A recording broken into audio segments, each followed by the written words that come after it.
How are you all doing? So I'm tired, but I am going to do the stream. Hopefully, I liven up a little bit as it goes along. Yeah, I'm really tired today. I don't know why. Anyway, so last time we did some research on that's pretty much the British model. Yeah, yeah, that's about right. That's about right. Yeah, so last time we did some research into the cost of living crisis, and I kind of compiled a document which I've since consolidated and improved. So I think to start with, I might just go through this and to discuss what we've already found in the previous stream. So the cost of living is rising, and there needs to be a change in zoning laws from single-family housing units to multi-family housing. I feel like I'm catching the tail end of a debate that I haven't seen there, but yeah, maybe, probably. If you're talking about the USA, then almost definitely. So yeah, let's just go through this cost of living research document, and I'll summarize like what we already know. I'm kind of stalling a bit because I'm waiting for people to actually like click on it. In terms of the viewership, hello, Ari. Say hello, people, and always say hello. I always encourage people to say hello at the start of the stream. And yeah, so the amount of people currently watching is like fewer than were waiting. So I don't want to get into anything before we have most people watching. What am I? That'll do. That'll do. Okay. Hello. Audio's kind of weird. Mate, someone says that every time. What's weird about it? Is it? Oh, I maybe I know. Audio input.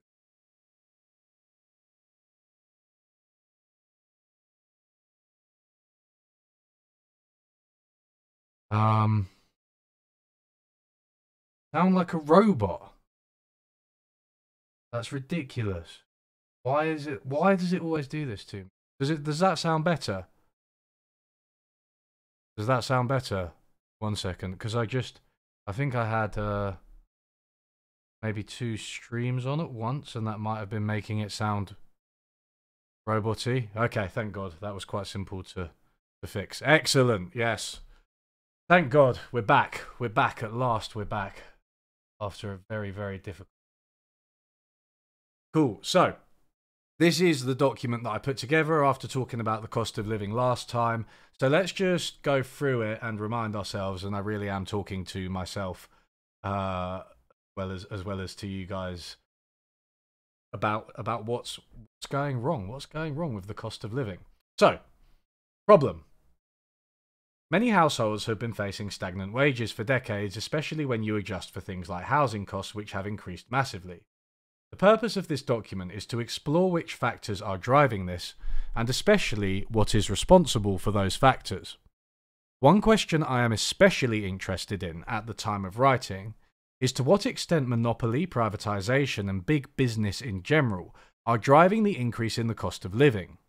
The research was actually prompted by an article by Christine Berry blaming big business for the cost of living crisis, which contained some claims that I wanted to delve into more deeply. So this was my motivation for doing the first one, and obviously it's a big topic, so we didn't get to the bottom of it in like three and a half hours. But yeah, so there's more to say on this. But the idea, I think, is this kind of narrative you see on the left a lot that blames monopoly and big businesses for high costs, and I don't think it's entirely false. In fact, I think it's probably mostly true or maybe half true, but I do think that some of the claims made are a little bit naive and reflect perhaps some misunderstanding. So we'll go into that in depth. Robot voice. How do you get the robot voice? Well, what I did Orion and Ari was that I had two input streams for my mic on at the same time. So I'm on Ob Studio and I had the mic and you can see it here, the mic here, and then the audio input capture wasn't muted. So I had mic and audio input capture at the same time.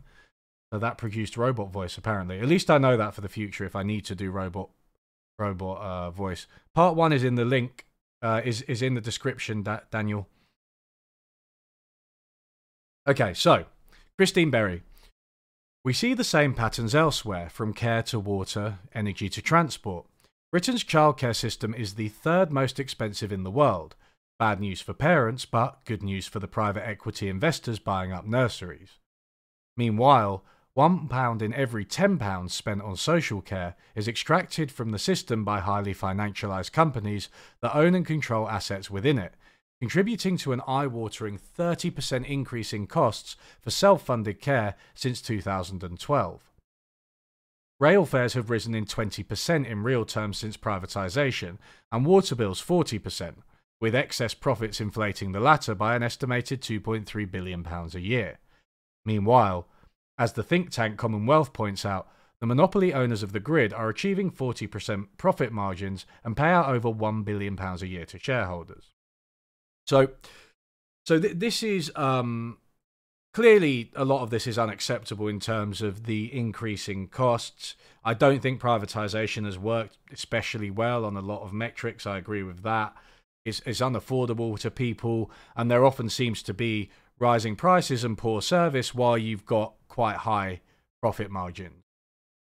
So, as with the grids, the gas and electricity grids, right? Really high profit margins. We went into that in detail last time. Hello, Drewoon. So, in this document, we're trying to investigate which goods and services are driving the increase in the cost of living. Candidates are housing, that's probably the biggest one, energy, food, fuel, durables like cars and fridges, and financial products and like interest rates. I mean, this is probably the least likely, but I thought I'd put it in there because there have been things like payday loans and, you know, some types of loan, credit card loans, which maybe can really affect people negatively.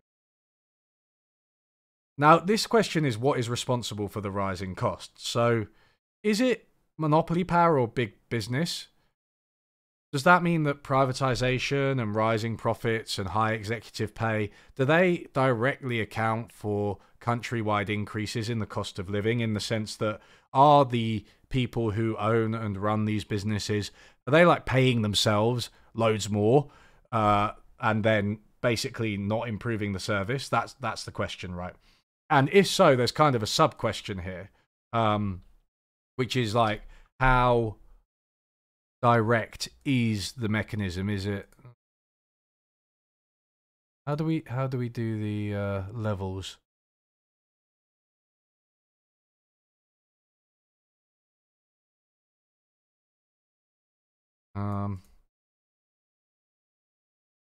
Formatting is not what we need spending our time on.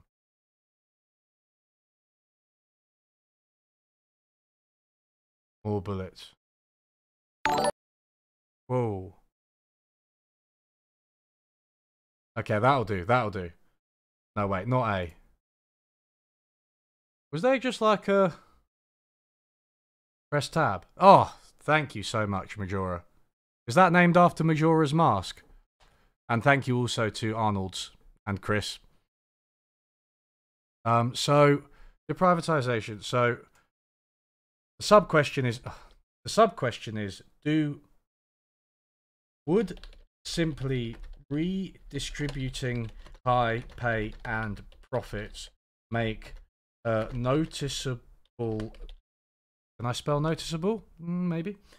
I think so. In bills and the cost of living for households. So is this true? Like, is it a matter of, okay, the shareholders are paying themselves £1 billion in dividends a year. If we redistributed that directly to all the households, would there be a noticeable indent in costs. And I think the answer from the previous stream, and I'm going to go through this, right? The answer in the previous stream was sometimes, but it's unclear.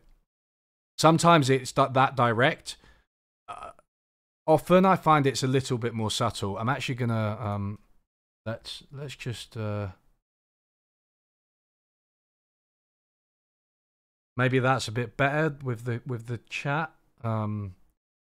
Bit less confusing. Let's do this, right?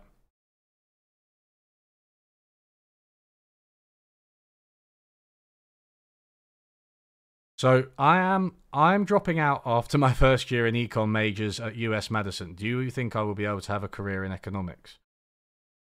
Is this off topic questions? But I feel like I want to answer that because it sounds like quite a serious decision that you're trying to make. So yes, I would say that you can. Even without studying economics directly, you know, you can study things like engineering, you can study things like maths, you can study things like finance, you can study other social sciences. I think you are probably going to have some kind of quantitative training to get into economics. So whatever you choose in the end, bear that in mind. But you can do it without a direct economics education. I mean, you're in the US. In the UK, I know that the civil service has been hiring more people from outside economics, certainly in relative terms. And if you don't like your course, then you shouldn't. That is the... Okay. Okay, this is actually... So, in-depth analysis. Is big business to blame? Hi, John. I'm very good. How are you? In-depth analysis. Is big business to blame? There are two potential ways that big business is to blame. One could simply be that they are creaming substantial profits off utilities and other necessities without corresponding improvements in the quality of the service, when they could simply be lowering prices for consumers. We can call this the direct angle, and it's the one I'm most skeptical of, simply because even outsized bonus packages for managers or dividends for shareholders are usually small relative to magnitudes like total revenue and investment. It tends to be the one implied by newspapers, the public, and many leftists. Let's say, however, this narrative tends to be the one implied by newspapers, the public, and many leftists. So this is... Because even £1 billion in dividends to shareholders, you know, it's a lot. But then sometimes by the time you aggregate it over like the whole country or all of the customer base, it's actually relatively small. So yeah, I'm not saying it's justified, right? It's just that you can't just point to it and say, well, instead of reducing bills, they're just paying money to shareholders. What we have is a more general problem. So here we are. The more indirect angle would be that privatization and the rise in monopoly power have created poor systems, let's say economic systems, which produce underinvestment or malinvestment, so the wrong type of investment or none at all, but allow shareholders to take dividends while services remain poor and expensive for consumers. I find this more persuasive as there's evidence that monopoly power has led to less robust economies which are bad at withstanding shocks and do not innovate enough in general. So this is the more general, you know, monopoly is bad argument because it leads to stagnation, it leads to the exploitation of monopoly power, and it leads to ultimately inferior systems which are bad for consumers, probably bad for workers, and okay, and also sorry if that double played. I'm getting used to donation follow thing. What's going on here? Browser.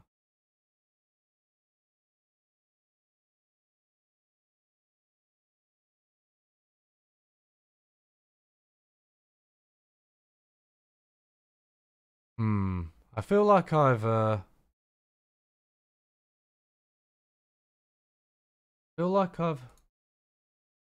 got the... I really need to start naming things on OBS properly because I'm getting confused because that's the chat. Right, sorry, I'll show you all what I'm doing, everyone. I know this is a bit boring, but you know, classic leftist stream. No idea what's going on. So there's now a thing that tells you if people have voted or donated or whatever, except I cannot find it. It should be named browser,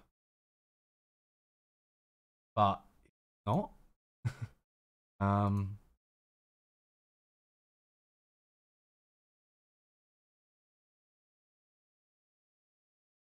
right, I don't know what's going on with that. I'm going to have to sort that out offline. It doesn't matter too much. It just means you'll occasionally hear a noise with somebody donating, but not actually see the silly little gecko or whatever is supposed to appear.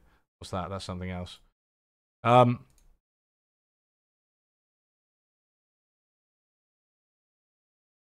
Good luck, Mindforged Manacles. Good luck with your interview, buddy. All right. So, one thing we looked at was the water sector. So I said, this helpful, albeit brief report by Katie Bayliss and David Hall discusses how privatised water companies in the UK pay substantial dividends to shareholders while simultaneously debt financing their investment. This study is convincing because they directly calculate the impact it would have on households to eliminate the dividends and reduced interest payments, both of which would, according to them, the primary benefit would be to stop the extraction of dividends to shareholders, £1.8 billion per year, and to reduce interest payments on debt, £500 million per year. These combined savings of £2.3 billion per year equate to about £100 per year per household, equivalent to a cut in water bills of around 25%. So they're actually talking about take the water companies into public ownership in order to eliminate dividends and reduce interest payments. So this makes sense to me, right? Because you can dispute their calculations, perhaps. We didn't go into the calculations. Maybe we can, although that's not the main thing I want to focus on today. But what they've done is they've said, okay, we reduce the dividends, we reduce the amount of debt we have, and therefore interest payments. How much does this save households? £100 per year per household on water bills. That is a lot, right? So that's fair, right? That's completely fair. Can we say that privatized water and water monopolies are costing households a noticeable amount of money directly? Yes, I think that's fair. They also demonstrate that alternatives can improve prices for consumers with a valuable comparison between private companies and local government-operated water companies in France, stating that the latter generally have lower prices. A comprehensive study of water supply services in France, where about 3/4 of the service is delivered by the private sector through concessions or lease contracts, found that in 2004, after making allowance for all other factors, the price of water provided by private companies is 16.6% higher than in places where municipalities provide the service. Okay, so again, this was the best of the reports we read last time, I think, because they not only do they do these calculations here saying it's £100 per year per household, but they have an example, right, where in France, where they've got both private sector and public sector actually administered through local government. It's more of a regional thing than a centralized state thing in France, from what I remember. And they say that, yes, okay, private companies do make prices higher. So there we go. Verdict: persuasive evidence that water companies are, in fact, ripping us off, and that this has a substantial impact on households' bills. Now, some of the questions are left, and again, we might not get to these today, is to what extent is debt financing investment superior to equity financing? So one of the big themes of their report was that the water companies were debt financing their investments instead of equity financing. So what they were using, so they were basically borrowing money in order to invest, rather than using their shareholder money, right? So this is the question: is there a reason that this might be superior? And another question is, what does the quality of the service and investment in the service look like now when compared to nationalization? So we've talked about prices, right? We talked about prices and profits and dividends and debt. We haven't talked about the actual quality of the service and how much investment there's been and whether it's the right type of investment. So there's this Ofwat regulator review, which may be worth reading. I mean, I'm not sure if these... We were having a discussion about regulatory capture last time and how the regulator, which is independent in the sense that it's financed by fees from the companies, which isn't independent if you ask me, but how that could be captured. But anyway, that's not a reason not to read the review, but just there's some other stuff I want to talk about today.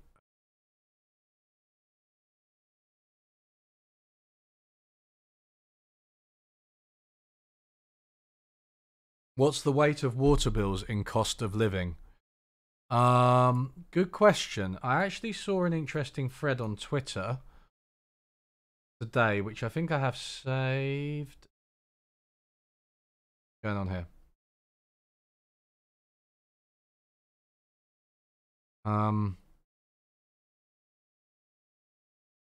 Wait. No, that's a rise in costs.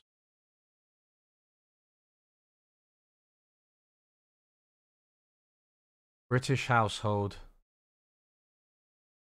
Let's no, I don't think.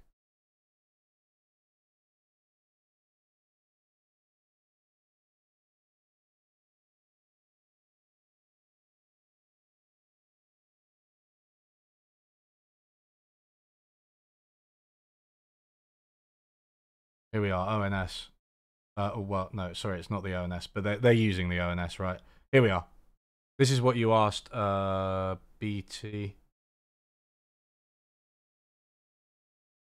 Do we have it broken down? Or maybe not. Average household expenditure. Transport, housing, rent, restaurants, hotels, household... Oh, show all rows. Oh, there they are, there they are. Okay. So utilities, gas and electric, water, gas and electric, sorry.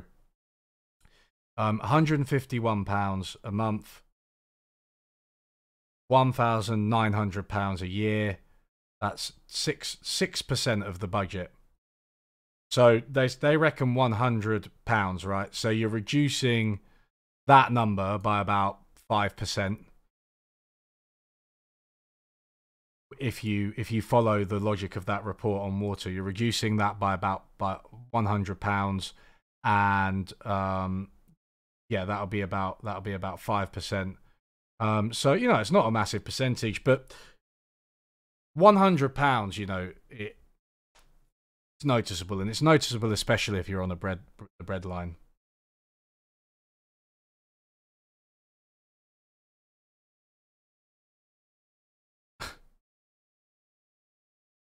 So yeah. So water specifically, there's no breakdown of how much water. They do tend to come together in the national stats.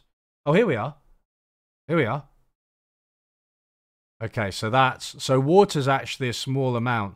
It's funny because if that's annual water, 541. A reduction of £100, that's like a 20% reduction, right? In water costs. But in terms of like the annual cost of bills. Oh, this is household level. Might be comparing apples and oranges here. Average household expenditure. 1 second. I feel like there's a discrepancy here. Utilities, water, gas and electric, 1,815. Utilities. Why is that 3,000? Why is that more? I mean, I probably need to read the actual. Yeah. Anyway, it doesn't matter. It doesn't matter for now. We might look at that later. It doesn't matter now. Okay. So, Many people blame gas and electric retail companies for rising prices, but the margins of the retailers are actually not that high. What is clear from this report by Commonwealth is that gas and electric distribution companies have very high margins, the highest in the UK. So here you can see the electricity and gas distribution companies have like 40% plus profit margins, which are pretty high, and the highest in the UK. That's 2022 from this Commonwealth report, which was referenced by Christine Berry. And the market is also very concentrated. So you've got gas. Cadent have got like 46% of the market. Scotia gas networks have like another 27.5%. So together they've got the vast majority, right? They've got over 70%. And then Wales and West and Northern Gas, if you add those, you've got 94% is in the hands of 4 companies. Electricity, kind of similar, slightly less concentrated and less of a monopolist in terms of the top one. UK Power Networks Holdings and Western Power Distribution are like 25%. But the total for 6 companies is 94% again. So this report, from what we remember, it establishes that there are very high profit margins in the electricity and gas distribution. It establishes that we know that there are rising prices in these areas, right? But there was no link to bills, and it doesn't calculate the implications of changing the corporate structure for households, for investment and for quality, right? So for household costs, I mean specifically. Thank you to whoever just followed. And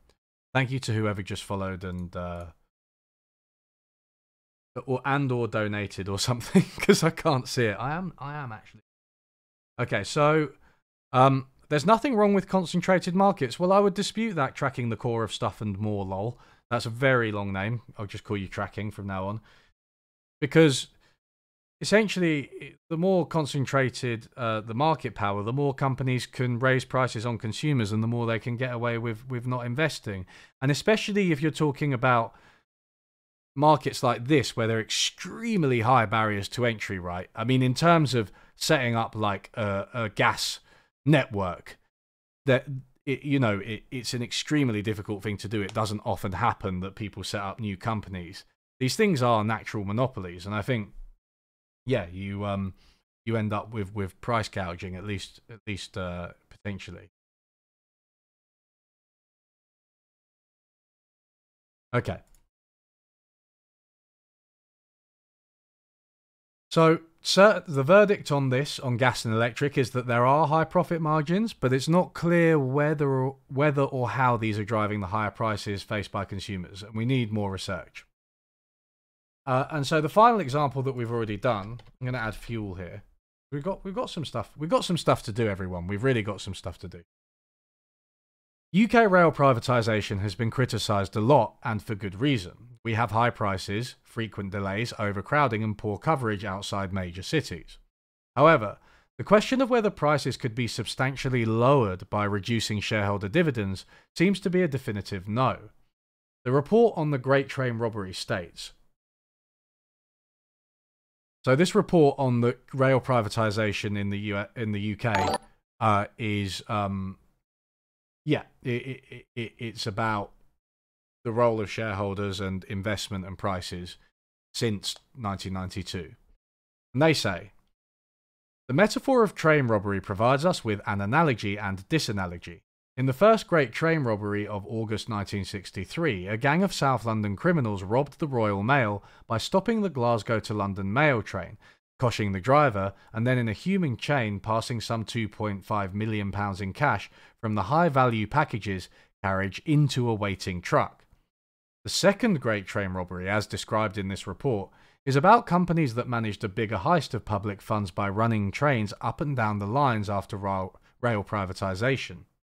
The 1993 Railways Act created a new structure with opportunities for positioning by train operating and rolling stock companies who could quite legally distribute, direct and indirect, state subsidy to benefit their owners. Okay, so to translate that quote into English, because it's actually not that legible, what that means is there are companies who own the trains and there are companies who operate the trains, which are actually different in the UK for some unknown reason, and it's ridiculous.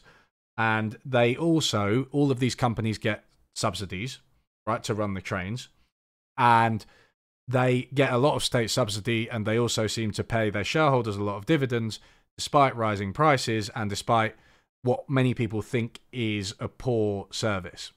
Okay, so that's the backdrop here. Now it says of train robbery.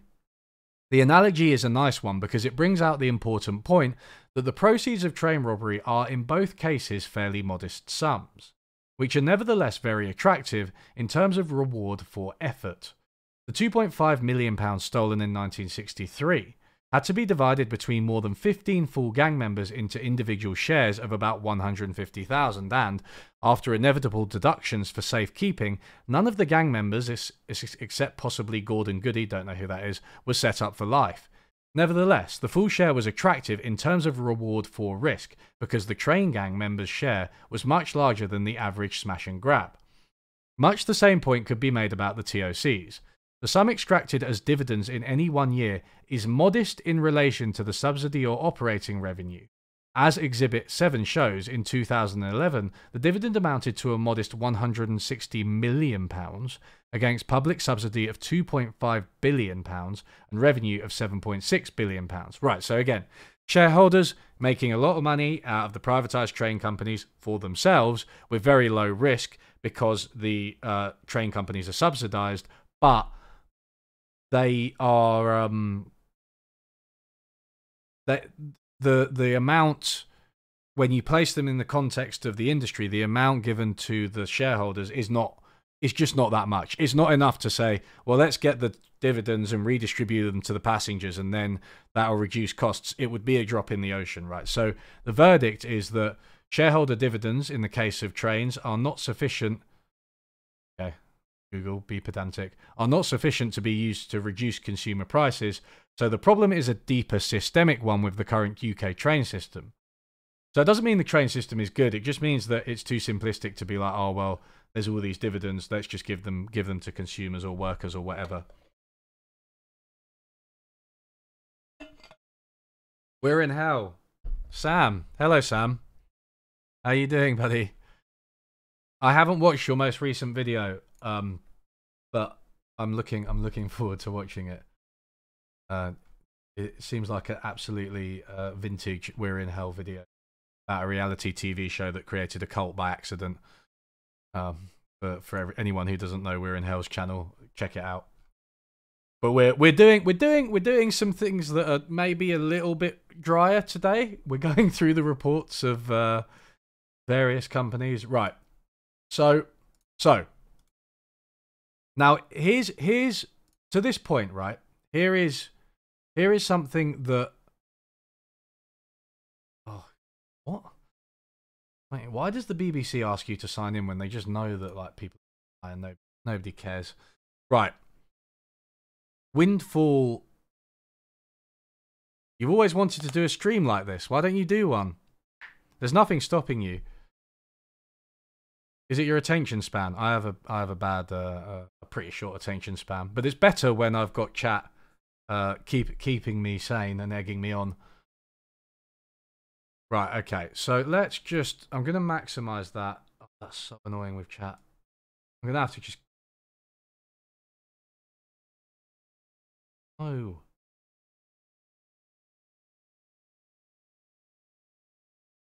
No, that. Rubbish. Right, one sec. No, I'll keep it smaller. I'll keep it smaller. That's better. What's this? I do not want that. Okay. Great. So, one of the things that people are calling for in the UK is this windfall tax. And I want to know, is this a good idea? So, a windfall tax is a tax that's kind of like a one-off on the profits of things, companies like BP, right? So as we've seen with the cost of living, we've looked at gas and electricity prices, we've looked at water prices, we looked at train prices a little bit as well. People often focus on bills and utilities. That hits them hard. I think especially since, you know, there's not, within the bounds that most people in a rich country like the UK would experience, there's not really such a thing as like quality of gas or quality of electric, right? So it's not like, oh, my gas bill's gone up, but it's, you know, it's premium gas. I'm really loving using my hob with this new gas because it's just so great. Like nobody, there's a pretty constant quality. Nobody would know what it means to have like really high quality electricity. You can't say the price has gone up, but it's got better. So yeah. So therefore, when it goes up, people just perceive it as correctly perceive it as paying more for the same thing. And also, it's usually not optional. You can't just be like, well, I'm not going to cook anymore. I'm not going to drive to work anymore. Really, you know, I mean, there are ways of reducing your exposure, but ultimately, like, when the prices are going up this much, it's going to hit people. So I think that's one of the reasons. And also these companies make a lot of profit. And I think as well, with someone like BP, like there is this sense that they're kind of responsible for the, you know, climate change and things like that. So people don't like them anyway. So that's why I think we end up focusing on these. But so let's just read through this article then. Nobody would know what it means to have really high quality electricity, says someone who's never dealt with low quality electricity. Yeah, I agree, Armament. Like that was my that's what I said. Why I said in rich countries the quality is relatively constant. In many poorer countries, or in probably certain neighborhoods in richer countries as well, I'm sure you do get that problem.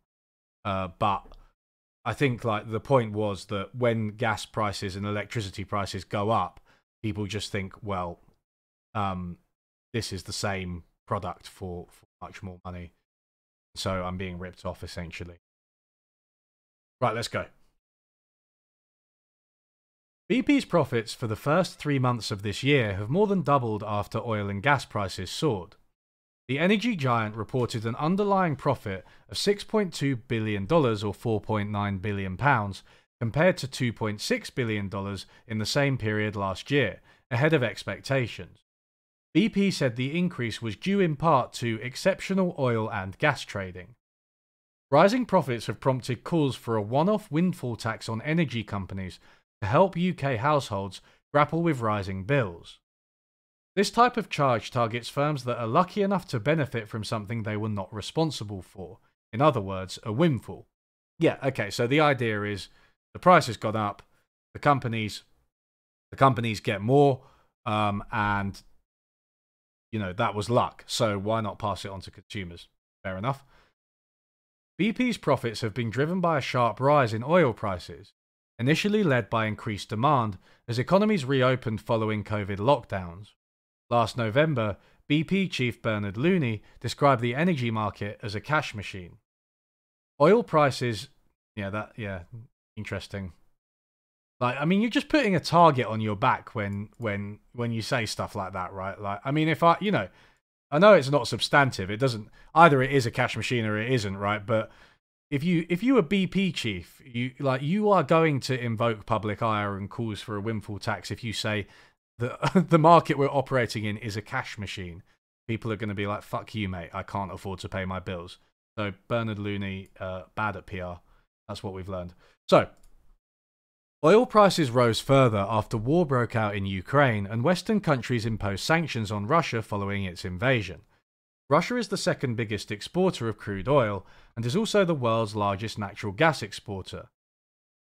So my understanding is that while there have been massive sanctions on Russia, and I think Yuri from Money and Macro talks about this, the sanctions imposed on things like oil and gas have actually, well, there haven't been sanctions. We're still buying from them, right? And we're still discussing whether we're going to stop or how much we're going to stop doing it, because the economies, many people's lives and our economies are very dependent on these things. So even when, Russia is public enemy number one, and, rightly so, as far as you ask me.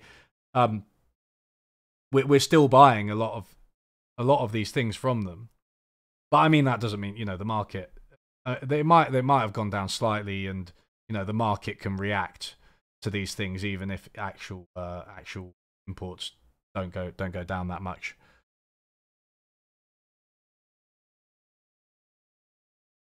UK inflation is currently at its highest rate for 30 years, lifted by the rising cost of oil and gas, which has inflated fuel prices as well as the cost of household energy. Labour leader Sir Keir Starmer told the BBC that BP's profits, which beat analysts' expectations of $4.5 billion, reinforced the case that we've been making, which is that with so many people struggling to pay their energy bills, we should have a windfall tax on oil and gas companies in the North Sea who have made more profit than they were expecting.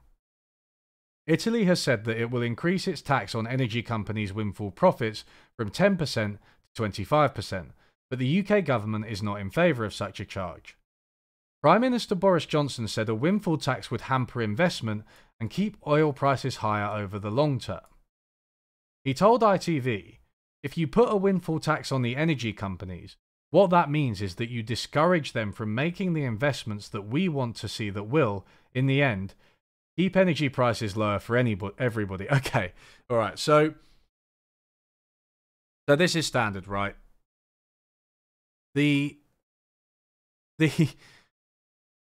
Are these companies actually investing? Is that what they're doing with this money? Because,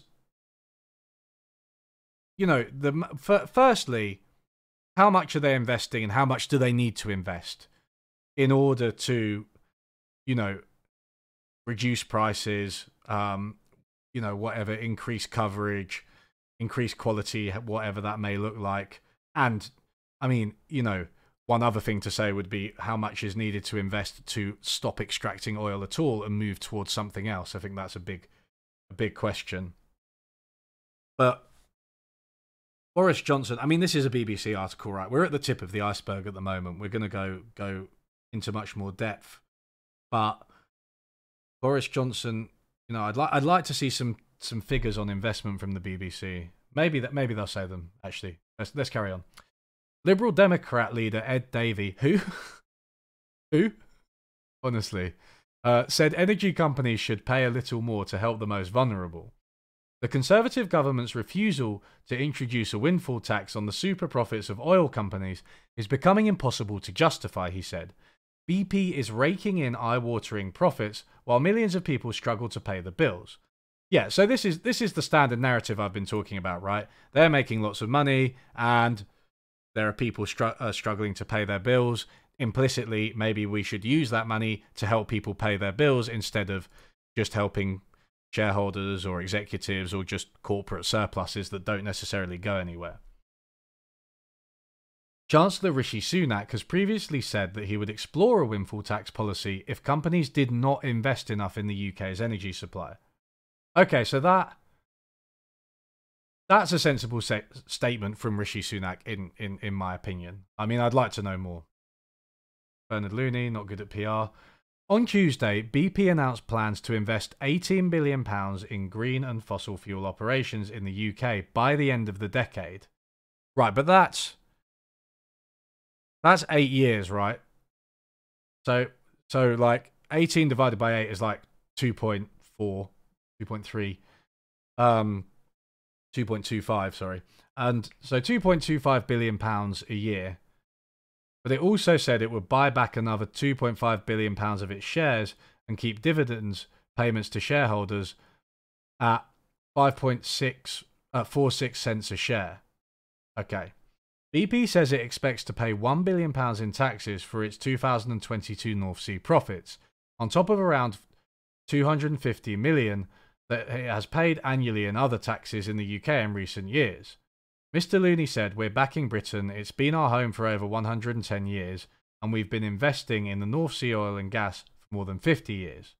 We're fully committed to the UK's energy transition, providing reliable homegrown energy, and at the same time, focusing on the drive to net zero." Okay. Look, I mean, I don't know. I don't really care what it says, but So $2.5 billion worth of shares in terms of buying back, right? So that seems to be about the same annually as the amount that they're investing in green and fossil fuel operations, if they stick to what they're saying they're going to do, right? Because that's £2.25 billion a year, and that's probably roughly £2.25 billion, something like that. And then the dividends payments to shareholders are at 5.46 cents a share. So I mean, that's quite annoying. That why have they shifted suddenly to the per share figure instead of the aggregate figure? So we're gonna have to look into that. So what is the total there? So we're looking at fuel. Let's do a subheading of windfall tax. Can't type.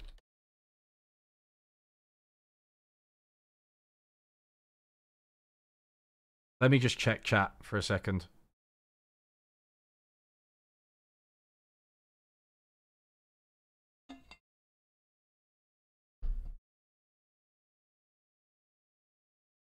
What's going on?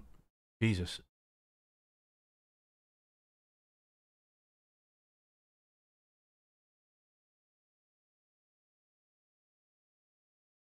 What's a Lib Dem? Yeah, I agree. Okay. Will this be up as a VOD for future viewing? Yeah. So I've got them. I keep them. I unlist them just because of the algorithm. They're still here. Like this video, if you click on the same link, will just be there, just unlisted in the future. Then I re-download them and upload them to the Unlearning Economics Live channel, which is kind of new. The last one, when I re-uploaded it, went reduced in quality quite a lot. But I think I found a way to do it at the kind of quality where you can actually read the text. So we'll skip over this for now, the analysis, and we'll do. Bruce Mould from investment platform AJ Bell said it was no surprise to hear BP pledging billions of pounds worth of investment in projects to boost domestic energy security. Whether this will be enough to stave off a new levy remains to be seen. The political pressure to do so is only likely to escalate as the cost of living continues to surge in the UK, he said. Nick Butler, a former vice president at BP, told the BBC's Today programme it was possible the government would impose a greater tax burden on the energy giant. The visiting professor at King's College London said, "I think the company can answer that by showing they are actually contributing to energy security." BP said that it had taken a $24.4 billion hit on its decision to exit its shareholding in Russian energy giant Rosneft, I don't know how to say that, sorry, following the Kremlin's assault on Ukraine. Including the cost of exiting its 19.7% shareholding in Rosneft, BP reported a loss of $20.3 billion for the first quarter. In a quarter dominated by the tragic events in Ukraine and volatility in energy markets, BP's focus has been on supplying the reliable energy our customers need, said Mr. Looney. He added that the oil market would continue to be volatile, and he did not expect any let-off on prices anytime soon. Rival energy giant Shell is scheduled to report its results for the first quarter of the year on Thursday. Okay.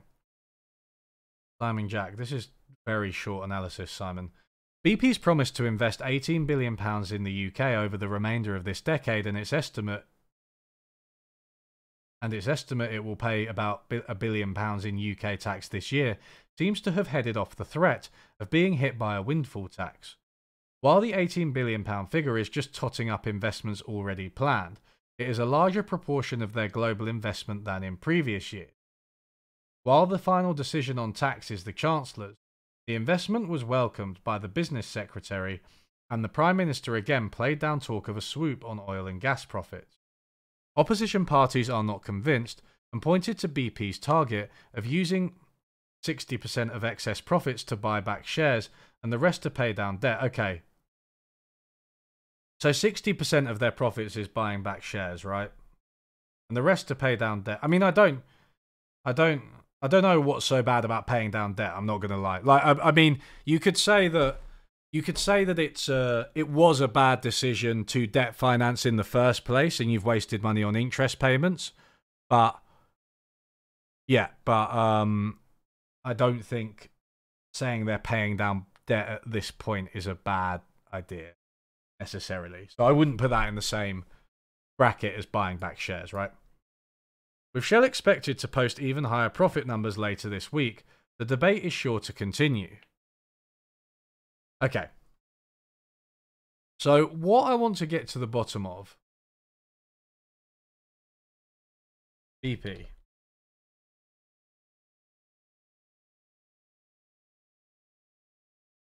So what? Simon Jack written anything more on this? Simon, because he seems like he's got some seems like he's got some interesting. Oh, that's the article. Is this okay? So there's a BBC explainer. Okay, yeah, no, this looks like it could be informative.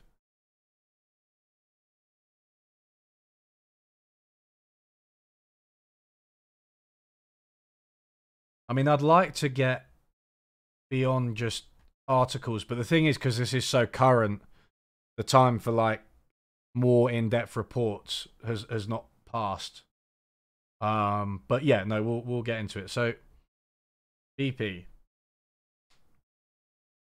So some issues here are, number one,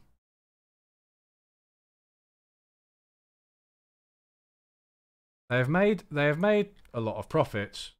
What was it, 4.5, 4.9? Let's keep it in dollars because everything seems to be in dollars at the moment.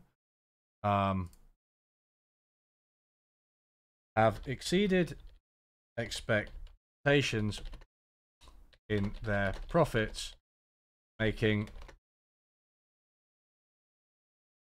$6.2 billion. Right, so they've made a lot of money. Another point is that they so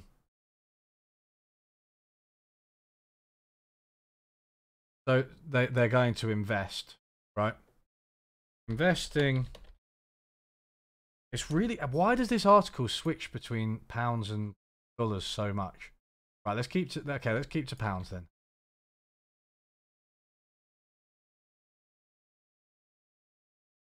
£4.9 billion, making £4.9 billion. Is that? Yeah, in quarter one, quarter one, 2022. Claim they are investing £18 billion in renewables by the end of the decade. Can you? Okay, wait 1 second.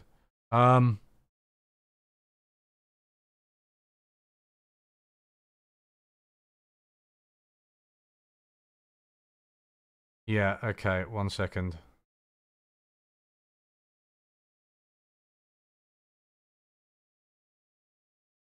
Yeah, chat. Thanks, Dolphin. Yeah, just tax profits if you want to encourage investment. Because investment is tax deductible, right, Ramella? Taxing profits is a good way to encourage investment. So, I mean, I think there's one question of whether we want a windfall tax.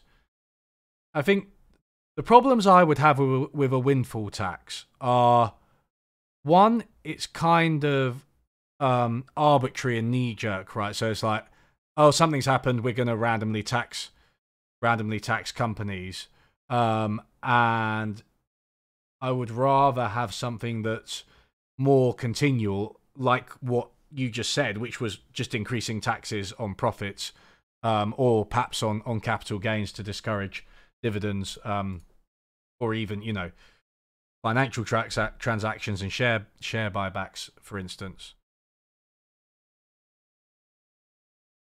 So yeah, so So that's one reason that I might be against it.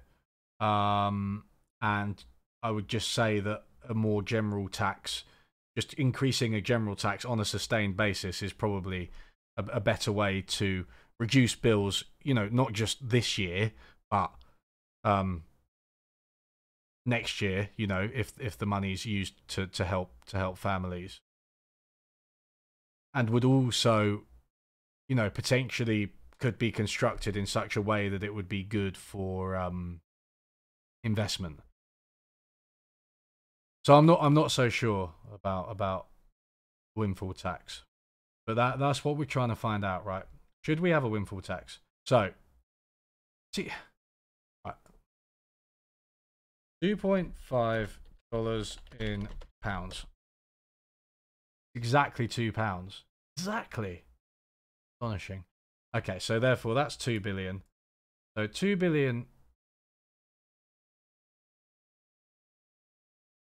Buying back £2 billion worth of shares. Buying back £2 billion worth of shares. So they're buying back a lot of shares. Dividends. Also, dividends are at 5.46 cents a share. Now, this needs completing, placing in context, because I don't know what that means on aggregate, and I don't know.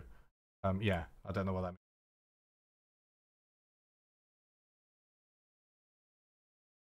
means. Paying. Okay. Paying. They are paying £1 billion in taxes on North Sea profits, plus another 250 million in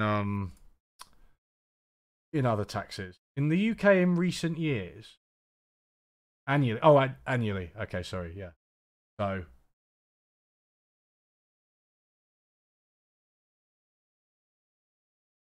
it's going to pay a lot more in taxes simply because its profits are higher.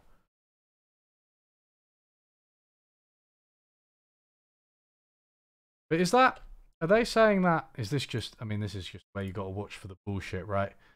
BP says that it expects to pay £1 billion in taxes for its 2022 North Sea profits, on top of around 250 million, sorry, that it has paid annually in other taxes in the UK in recent years. Yeah, so that is yeah, that is combined. So it'd be 1.25 billion, right? Oh, green. The 18 billion is in green and fossil fuel, not just renewables. Oh, is it in both? Ah, see, there you go. Thank you very much, Sam Rando. Yeah. In green and fossil fuel. Ah, okay. Okay, that's substantially worse. Because I thought it was just green.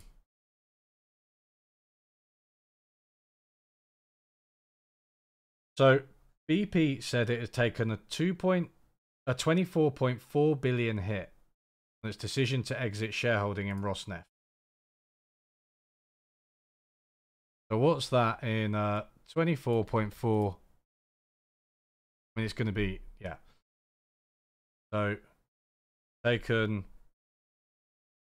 19.5 billion hit, exiting investment in Russian company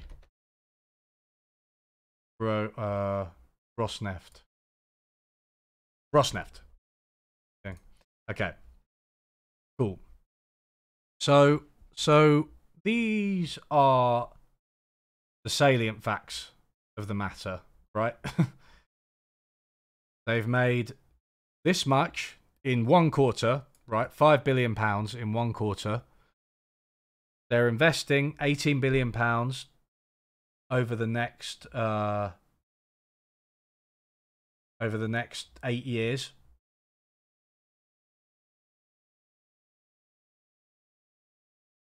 Decade. By the end of the decade, they are buying back £2 billion worth of shares. So is that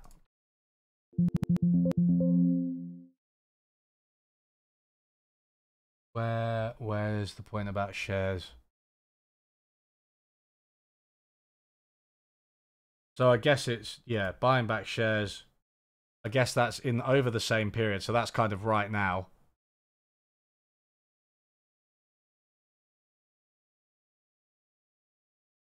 Paying out dividends at 5.46 cents a share. But we don't know how much that is on aggregate. We don't know how many BP shares there are. So paying out £1.1 billion in taxes in North Sea profits, plus another £250 million annually. So that's, yeah, so 1.25 billion in taxes, but that's annually, right? You've got to get to the bottom of all of this stuff, because while that's an annual figure, but if you annualize that, 4.9 billion, that's 20 billion, right? I mean, we can't guarantee that's going to continue, right? I'm just saying as a benchmark, 20 billion because of 4 quarters, 4 times 4.9 is roughly 20. And then they're paying 1.25 billion. So that's like 6%, maybe 7% or 8% in taxes. So that's not very much, right? That's not very much.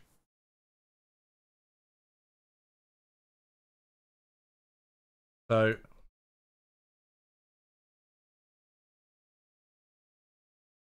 annualizing profits, 4.9 times 4 equals 19.6.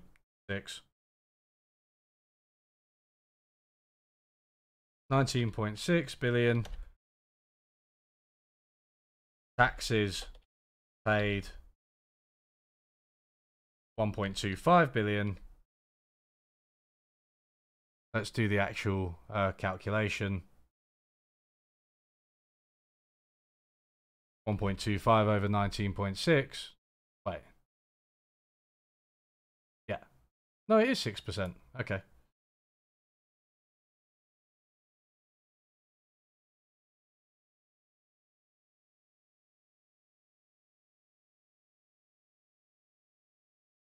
Now, I stress, that's an extremely 6.3% taxes as a percentage of profits. This is extremely crude, right? For a number of reasons. So, number one, we're assuming that their profits from quarter one are going to continue, right? We're assuming that profits from quarter one are going to be replicated. I'm sure if that's quite the right word, but you know what I mean. In the rest of the quarters of 2022, and also we've not done, we don't know like which tax is which. They've said they've paid these taxes on North Sea profits plus another 250 million annually. We're not 100% sure which taxes are on which thing, so we can't infer like the effective corporate tax rate. But we do know as a magnitude of their profits, it does seem like taxes are quite low, right? And again, there's other things like investment,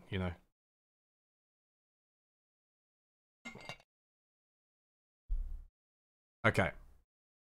Okay. So it seems, and they're buying back £2 billion worth of shares. So that's more. That's more like 10%, right?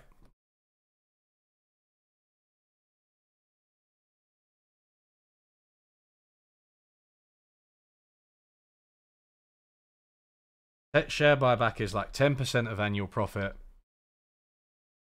and they're paying. Yeah, sorry, we've done that. Now they do say that they've taken this £20 billion hit, right? Now I don't know. Was that a direct cost?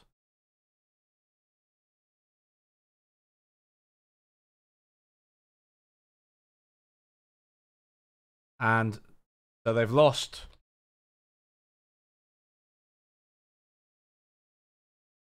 in divesting from Rosneft.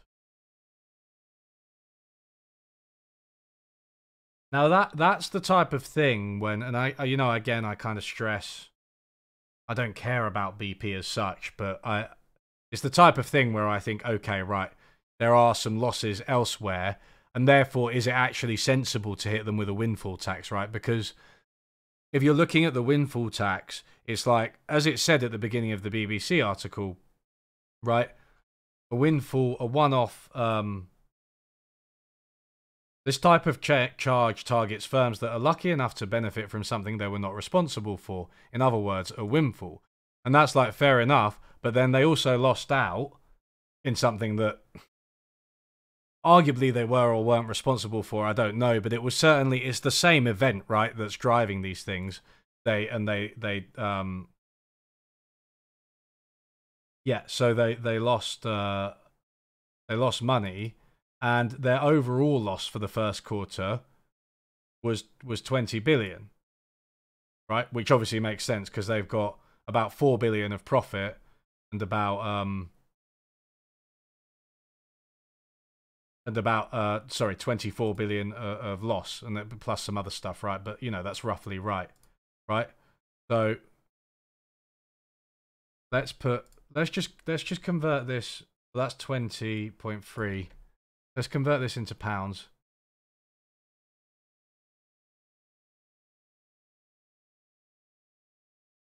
It would help if they'd been consistent about this. 16.23.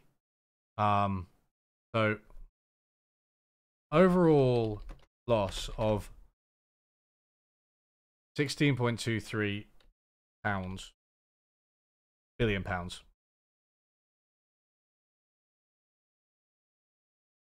In quarter one. So this is why, so that to me, and again, we're going to have to look into this a little bit more. Hello, I want to be anonymous. Thanks, Cowman. Socialism is when the means of cuddling are equally distributed amongst the people. I agree. That's a very good definition of socialism. Yeah, hello. So thank you for bearing with me, everybody. I'm just trying to dig a little, you know, try to get to the bottom of what the bloody hell is going on, as Jordan Peterson would say. Sorry, I've been watching Jordan Peterson videos for my next video. So yeah, you know, it seems that despite these big profits that they're making on the gas, so it's kind of weird, isn't it? So it's like when it's reporting that, okay, the energy giant reported an underlying profit 6.2 billion compared to 2.6 billion in the same period last year, right? But including the cost of exiting its 19.75 shareholding in Rosneft, BP reported a loss of 20.3 billion for the first quarter. So this is the difference between like underlying profits, right, and one-offs, okay? Do I have a good Kermit impression?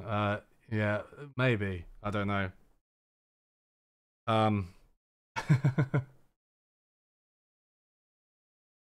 It's I don't know if I've got the energy for it at the moment.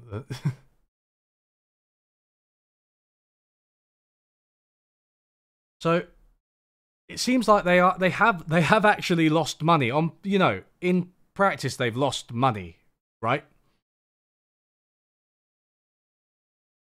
They've lost money, but they know that obviously that was kind of a one-off, whereas the oil profits are more likely to continue. So underlying profit. So wait a second. So this is where I need to get more familiar with some of the corporate finance jargon. Understanding performance, underlying profit. This is a 16-page report. I don't think we're going to...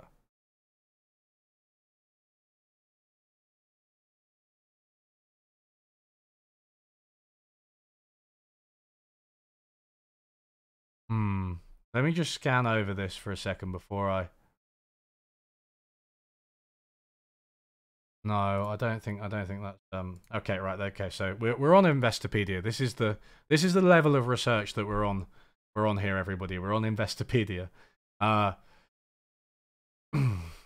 Never cite Investopedia in a actual final article, by the way. Let me just say that to you, especially the students among you. But it's okay when I'm doing it on my stream because it's my stream and I'll do what I want. Okay. Underlying profit is a calculation made internally by a company to show what it believes is a more accurate reflection of how much money it generates. The number focuses on regular accounting cycle events and often excludes one-time charges or infrequent occurrences, right? So this is what I was saying, right, about the windfall tax, right? So the one-time charges, infrequent occurrences would be, in this case, the 19.75 shareholding in Rosneft, the Russian company, which BP exited. So that's why they've said, despite actually posting a $20.3 billion loss, they have an underlying profit of $6.2 billion because they've made so much money selling the main thing that they sell, right?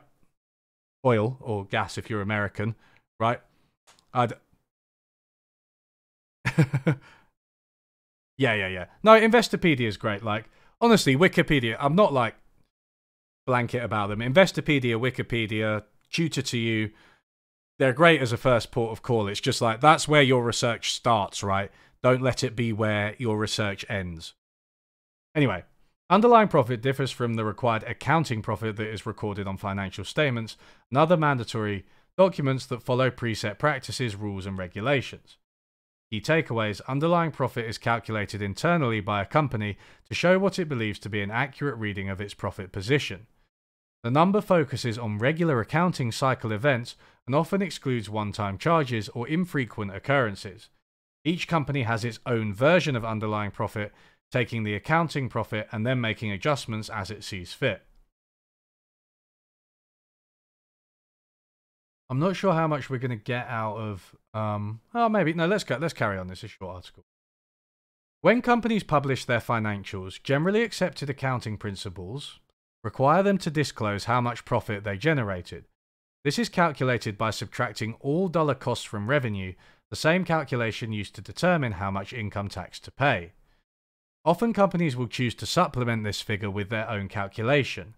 Underlying profit is designed to offer a more useful indicator of performance on a year-by-year basis. Stripping out unusual, non-recurring costs such as natural disaster damage charges irons out random fluctuations and should, in theory, make it easier for investors to get a better idea of how the company's profit from its everyday standard business operations varies over several fiscal years. The goal here is to eliminate any distractions caused by random occurrences. Losses or gains that do not regularly crop up, such as restructuring charges or the buying or selling of land or property, are usually not taken into account because they do not occur often and, as a result, are not deemed to reflect the everyday costs of running the business. In general, only regulator operating expenses considered to be predictable or required will be deducted from gross sales in order to arrive at the underlying profit. They can include the following. Personnel expenses, including everything from payroll to training, are often considered to be operating expenses because salaries are often negotiated in advance and training costs are known from prior experience. Facility expenses, such as rent or mortgage payments, utilities and insurance, also qualify because costs have been pre-established by contract or other agreement. Technology-related expenses, including software maintenance and upgrades, and asset replacement. Yep, so you're getting it, right? Underlying profit is just like the profit that you calculate when you're just taking into account your normal expenses and revenues, right? Not like random stuff that happens as a one-off. If there's an earthquake or something and that disrupts one of your plants you can't run it, that doesn't necessarily count as underlying profit. So it's useful because it's about assessing like the health of a company overall, right? And the amount of money it's making overall, as opposed to just being like, well, we had a bad quarter or a bad year because of some external factors that aren't actually really related to what the company does. Example of a one-time event removed for the calculation of underlying profit. If a company is in full ownership of two buildings, and one is currently in use while one is sitting vacant, it may choose to sell the vacant building. While the sale of this asset must be recorded for standard accounting purposes, it is excluded from the calculation of underlying profit. The sale of a large asset, such as a building, is not a standard part of the business's operation and is not expected to occur again soon. Though it has resulted in a form of income, it is not likely to be repeated in subsequent accounting cycles for the company. Yeah. Okay, so if you sell one of your buildings, it's a windfall, it doesn't count. Advantages of underlying profits. Aside from giving investors an indication of how much money a company makes from its standard business operations, underlying profit is also used by management for business planning. A business plan is a functional roadmap providing direction as to how the company will operate and is often the founding document drafted by new ventures. From an accounting perspective, the business plan also denotes the expected expenses that must be covered over a particular period of time. What determines what operating costs can This isn't Elden Ring. It's not Elden Ring. It's much harder. When determining what operating costs can be reasonably covered, a business may prefer to remove any one-time or highly irregular financial transactions that may falsely inflate profit norms. This creates a plan based on more common occurrences that can be anticipated. So, I mean, to place this in context, you can see that BP reporting this underlying profit as positive, as in discounting this cost that they've had from withdrawing from Rosneft, right? You can see that they actually think that this, if they're saying this is their underlying profit, what they're saying is this is a more accurate reflection of their business, right? They are saying that that's our underlying profit, right? That's what they're reporting, and so I don't want to say they've put their foot in it because I think they're probably being honest, you know, but they are telling us that maybe they are making excessive profits at the moment, and that therefore gives some credence to the people who are calling for a windfall tax. Sorry, I've just realised that my spectralizer's gone. How have you all been coping without the little circles going wild in the top corner? There we go. That's better. Okay. So that's one point in favor of the underlying profit. So let's call that overall loss is the wrong word. Let's call that accounting loss. But underlying profit remains high. Score 1 in favor of windfall tax. So I would actually say that loss, as big as it is, I would say it's not relevant simply on the basis that the company is saying it's not relevant by reporting their underlying profit sans that cost. Okay? Sans. So fucking pretentious. Okay. Minus is the normal word for that. All right. So, everyone, give me 30 seconds. Be right back. Oh wait, can I put my be right back thing to can I bring it to the front? Do you have a be right back thing now? No? Why does nothing work? Nothing works. Oh, here we are.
Hello.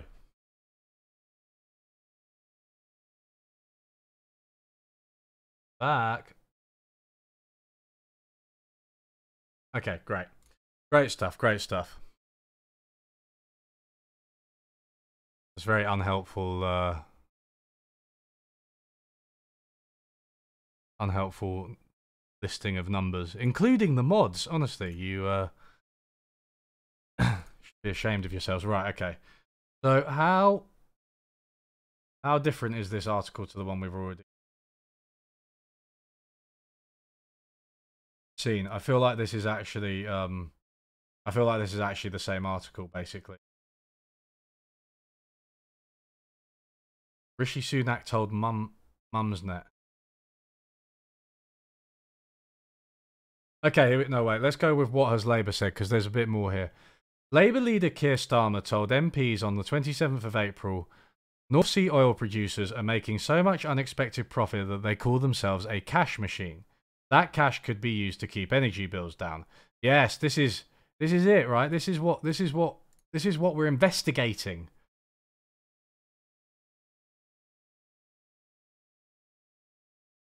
How much would it keep energy bills down? No. How much would it keep energy bills down for them to do this? Labour proposed an increase of 10 percentage points on corporation tax for North Sea oil and gas producers in the year beginning in April. It said this would raise £1.2 billion, which could be used to help households struggling to cope with a 54% rise in energy bills. Labour would get rid of VAT on domestic fuel bills, currently 5%, okay.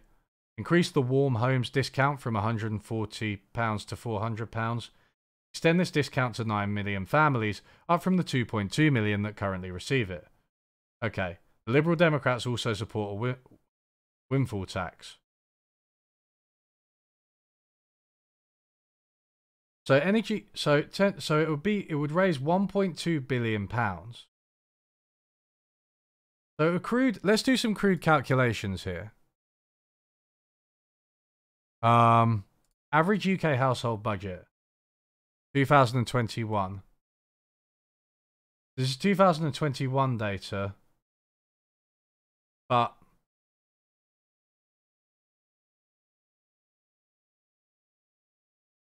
so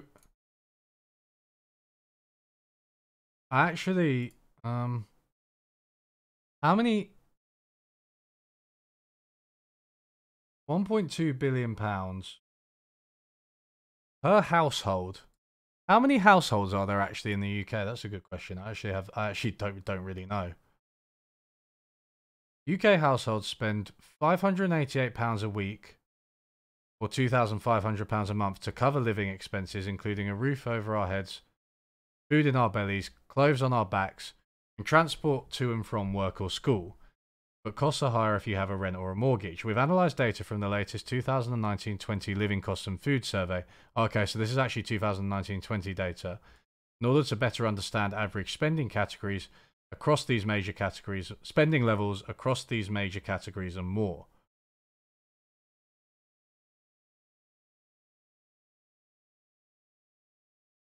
According to the ONS Family Spending Report. So, average UK household budget was 2,500 based on an average of 2.4 people per household. Okay. I'm trying to find out how many households there are in the UK. Population 67.1 million. Did you see that recent Guardian article on the coalition government's scrapping of various green initiatives, such as a scheme to make all new homes carbon neutral, onshore wind farm subsidies, etc.? Yeah, I did not see that. Tell me its name and I can get it up.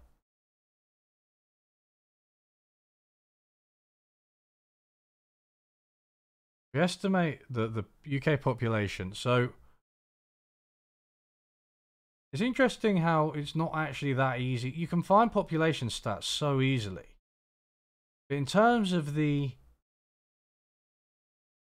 actual households, I don't think this talks about it. The number of households. I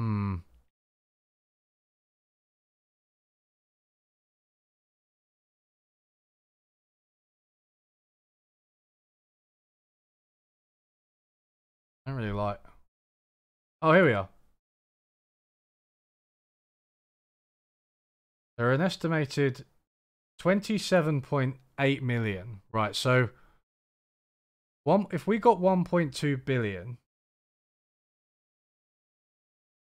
so 1.2 billion.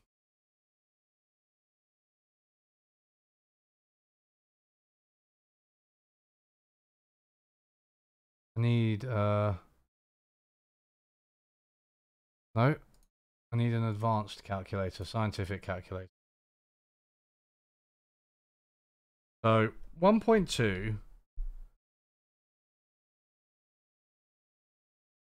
Where's standard form on? Oh. Right, okay. Am I actually going to have to do the zeros?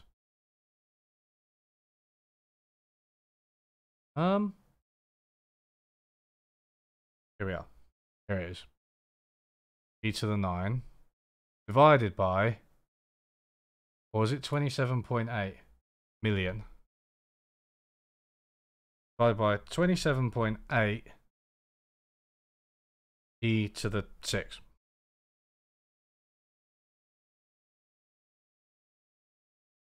That's 43. So 43.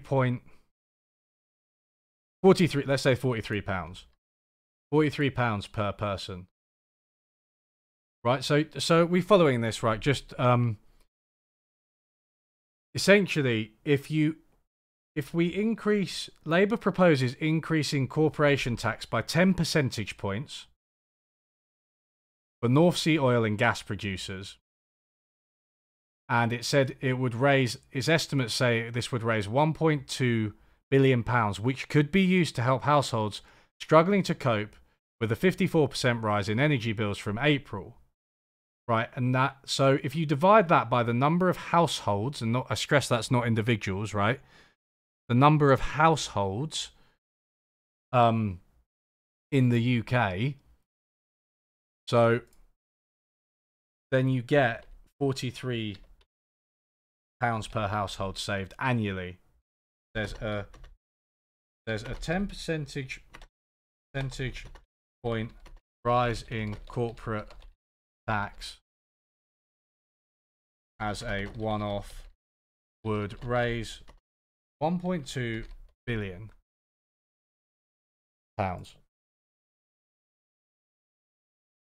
ONS states there are 27.8 million households in the UK.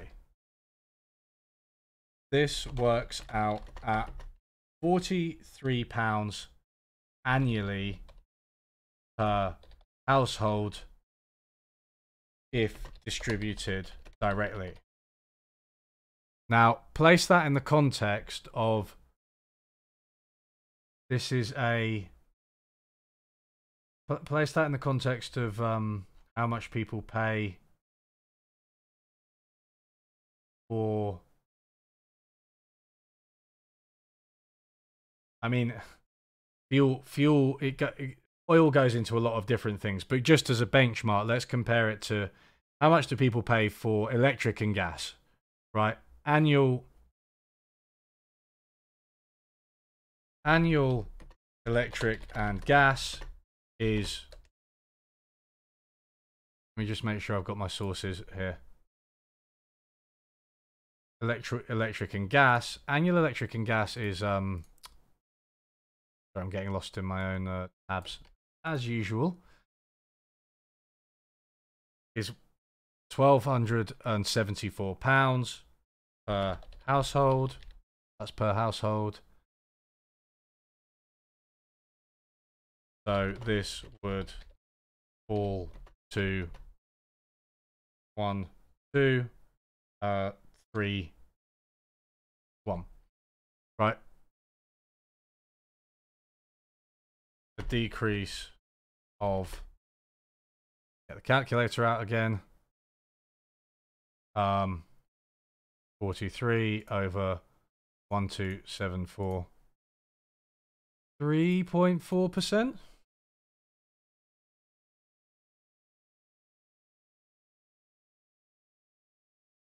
So yeah, anyway.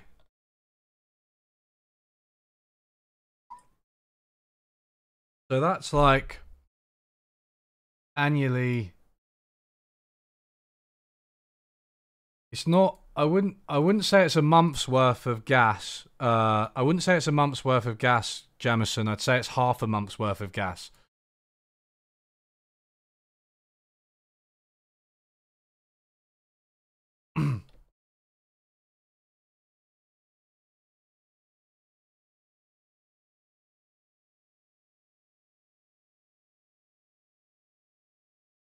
For benchmarking, assume this is all. Assume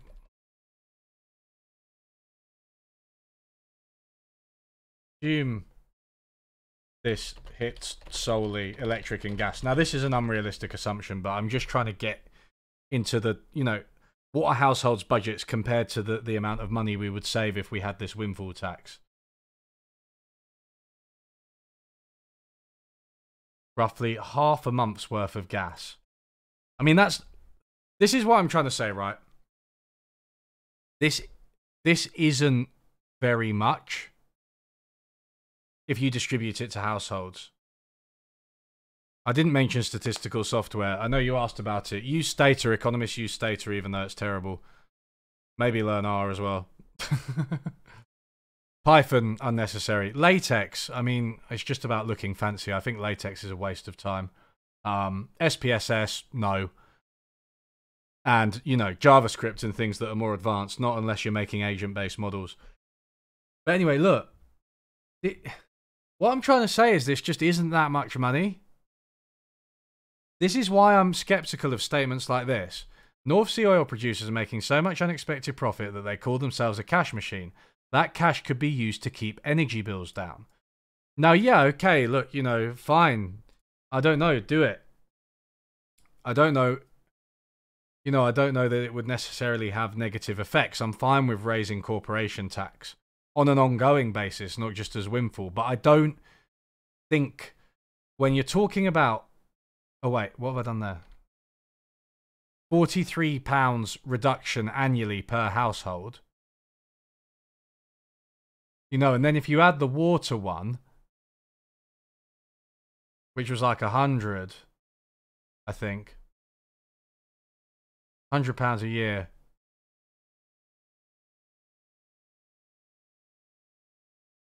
It might be worth doing, I don't know.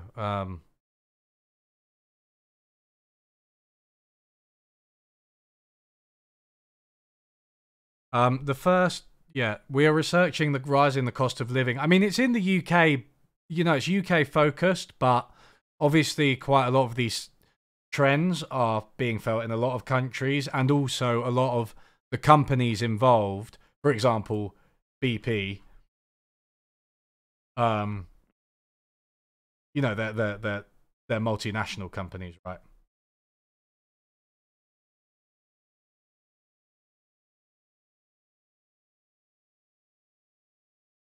This is a one-off and not included in their own estimates.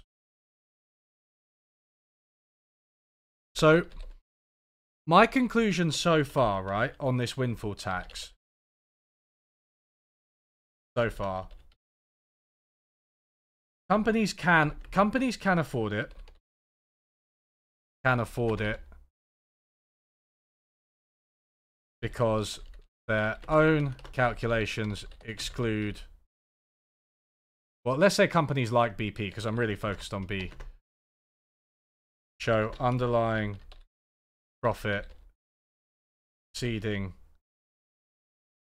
expectations. But the benefit for households is not that large.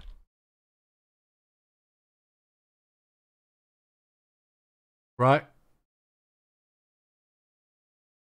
So again, this is kind of the I mean, yeah, like Jameson, I agree. Save the cost of implementation and just spend the billion and change on energy infrastructure to prevent shocks, reduce long-term costs, etc. This is the type of thing. Thank you very much, MRT Spence. Good luck with the dental appointment. They can either be very routine or very horrible. So I hope that yours is very routine. So anyway, look, I just feel that this isn't the best policy to help people. A windfall tax. And I feel that it has its roots in some kind of crude thinking, which takes what seem like on their face very big numbers, right? Like, you know, £4 billion in profit BP made. Oh my God, fuck BP. And that's fine, you know, yeah, fuck BP. They're a fossil fuel company. I don't give a shit about their fucking CEO or whatever. You know what I mean? I hope that they go out of business in the next few years because we move towards renewable fuels, and you know, I hope that the workers own the companies that run the, you know, employ renewable fuels. That sentence got away from me, but you know. Anyway, I want socialism, right? This is what I'm trying to say. But I just don't know. People say they see the big profits, they're like, let's have a windfall tax that can help households. And when you actually do the maths, it's like it's not actually that much, right? And yeah, that's just what I'm thinking. Yeah, thank you, King Jarhel. The first stream's in the link. Getting your pump on while listening to UE. Jesus, I need to shout more, mate. Then you'll lift more weight. Yeah, so targeted support. Okay, so this is the other thing, right? So I get that. Yeah. Okay, so let's look at targeted support next, because that is definitely something we need to be looking at.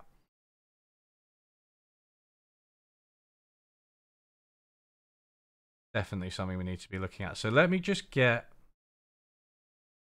So there was this interesting thread by this dude.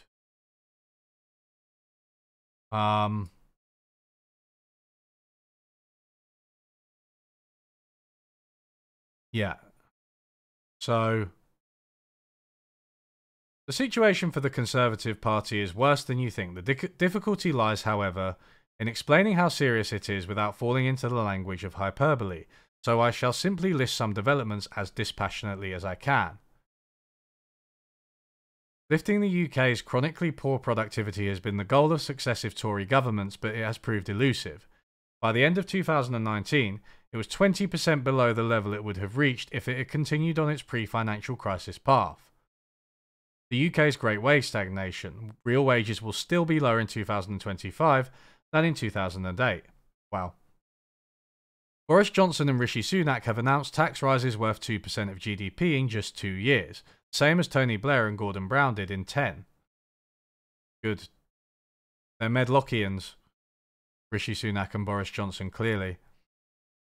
The value of outstanding student loans at the end of 2021 to 2020 to 21 reached 160 billion. Okay, we don't care about this. We don't care about this. We do. Well, I mean, we do, but I'm just looking for the cost of living. Maybe there's actually not as much information on this if I... That's wealth. No, so... Okay, maybe not. What are you doing? So I want to work out...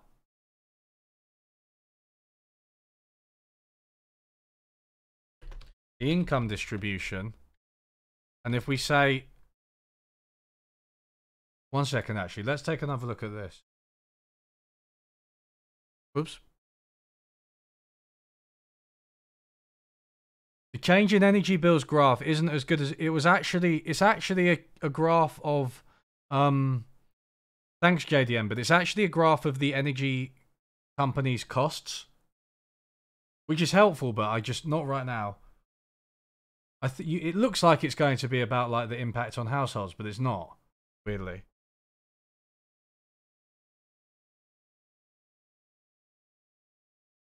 So this is all averages. This, I think. It's a nice article, this, actually.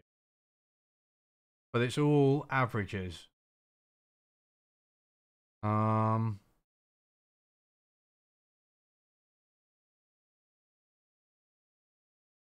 Distribution of household income.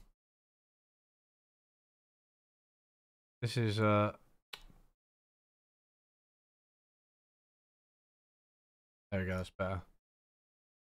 Distribution of household income. Households, income bands. Number of households in them. Equivalized household disposable income. Right, okay. The number of households in it. Income bands. 1,000 plus. Well, 1,000 to 2,000.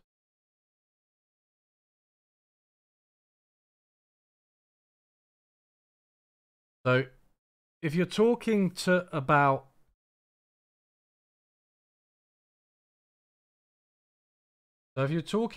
like households who are under, like, let's say, I mean, it's a bit arbitrary, right? I guess it has to be arbitrary, but what I mean is I haven't even done any calculations. But households like under £20,000, right? Households under £20,000. So sum those up, under including £20,000.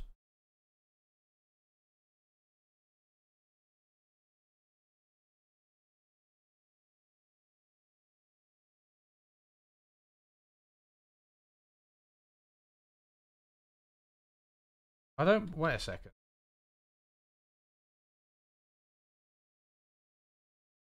Oh, I'm misreading this, definitely.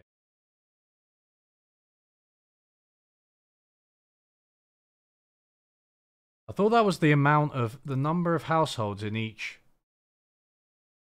band. But that seems way too high now. 1 second.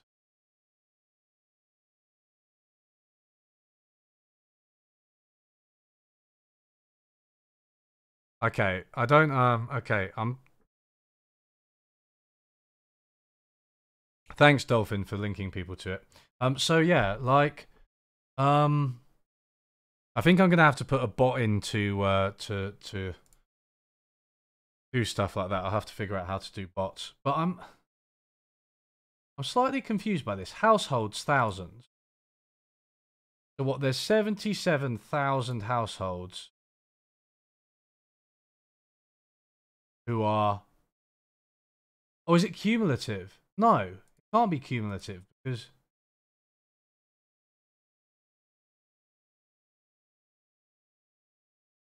Okay, right, I really don't understand this Excel sheet. 230,000. The problem is, when I'm working that out, you're going way above, like, the population.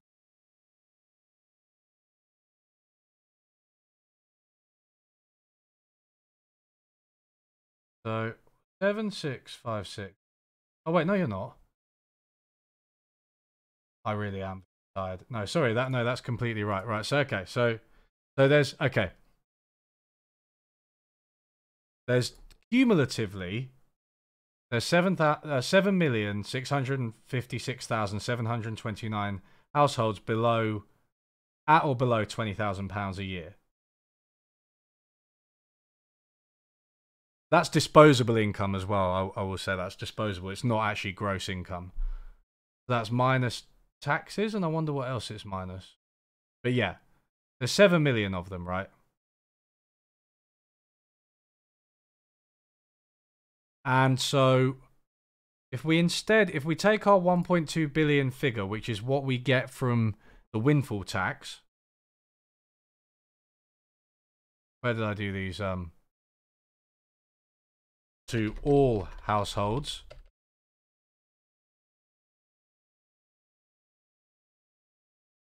But if distributed only to households with the less than or equal to sign, let's just do it like that, £20,000 of disposable income only to the 7.6 million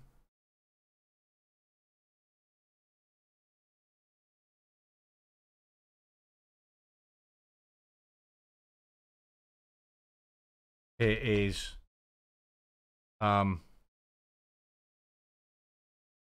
let's work it out again. 1.2 e to the 9 divided by 7. 1.2 e to the 9 divided by, no, I really have buggered that. Okay, let's go again. E to the 9 divided by 7.666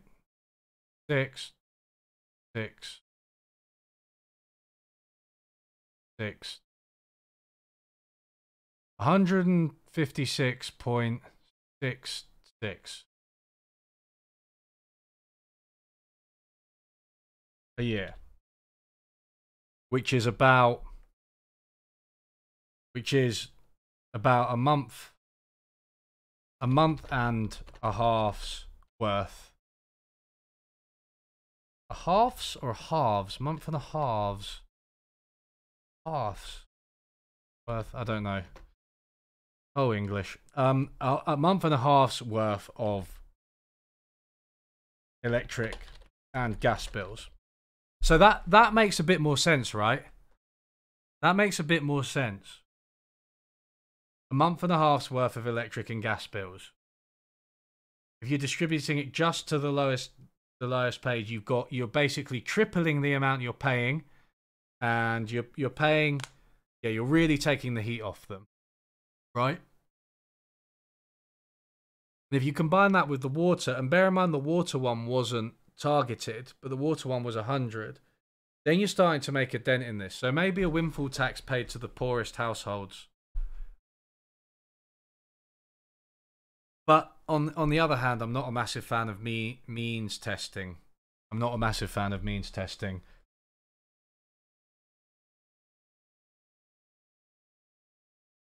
I mean, you'd probably have to grade it. I mean, this is the thing, right? You end up with all these complex calculations because you wouldn't want to be like, well, if you're £20,001, you get nothing, and if you're 19,999, you get everything. Because that's a real cliff. So you'd have to grade it, and then, you know, it becomes kind of complicated, and I feel like it would be kind of costly to actually implement it, as well as the windfall tax. You know what I mean? You're going to have to put new systems in place, and you just wonder, like, why not put more general policies in place, taxing profits and taxing capital gains in particular, I think, actually, and, you know, help households out.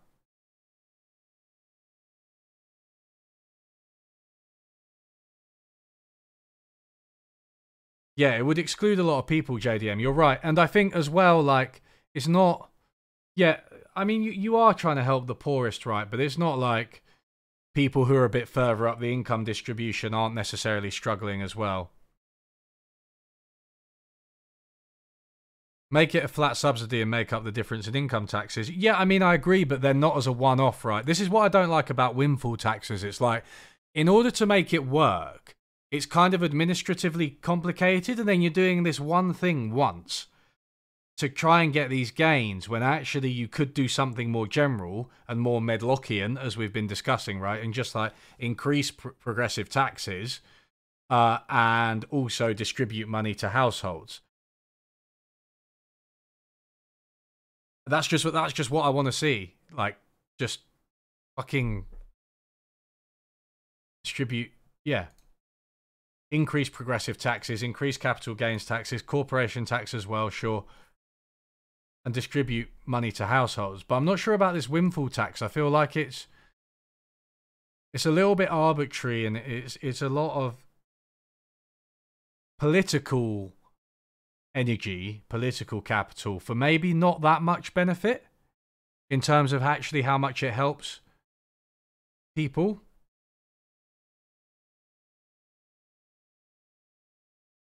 Cameron Green crap. Okay, wait. Okay, Slayer Darth, thank you. I think we'll look at that in a second. Green crap. Ooh. Wait, is this from? Oh, wait.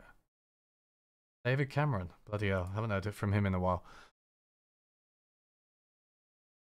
Windfall taxes make sense for projects, not windfall distributions. Yeah, Cell Train. That's a really nice point. So, what kind of thing were you thinking of? Because, like, if you had, like we were like, we're gonna build a solar power plant. Let's have a windfall tax, and then we do that. But it's like, let's have a windfall tax and then pay households. I don't buy it so much. We need to change the whole tax system, right, to benefit poorer households on a permanent basis.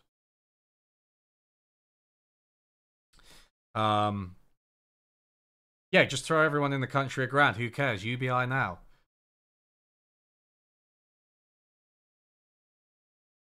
I don't really. I think one of the implicit things, and we're kind of touching on this a bit, aren't we, is that the windfall tax does seem to imply that we can't do it in normal times, right?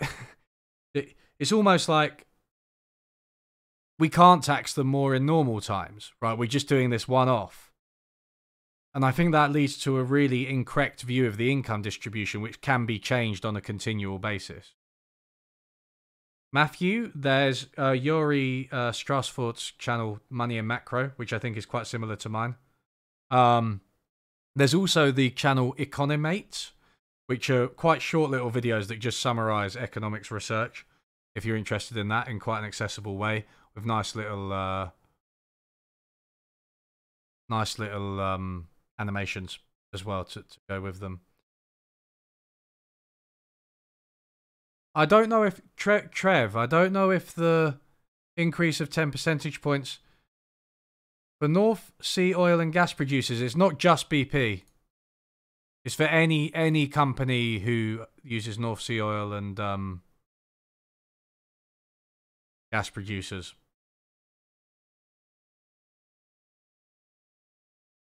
So, yeah,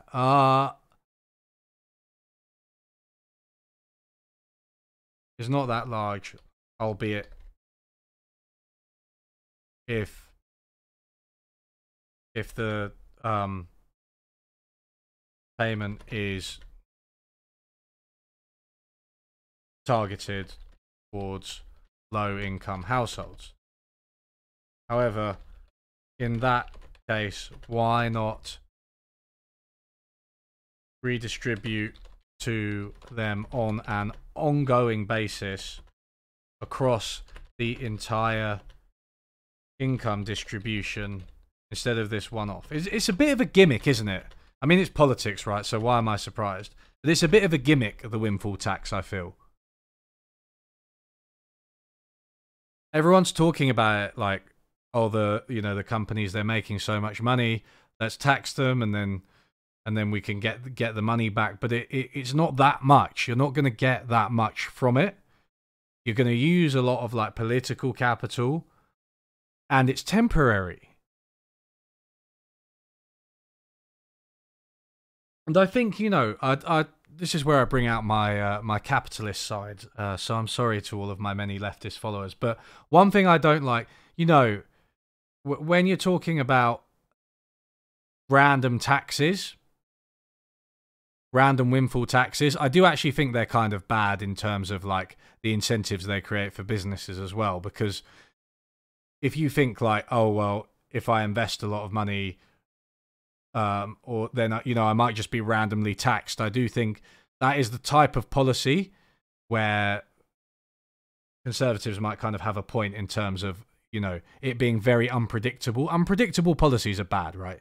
Having unpredictable policies is bad, and I feel like it might actually have a negative effect on investment and things like that, in terms of being a short-term policy.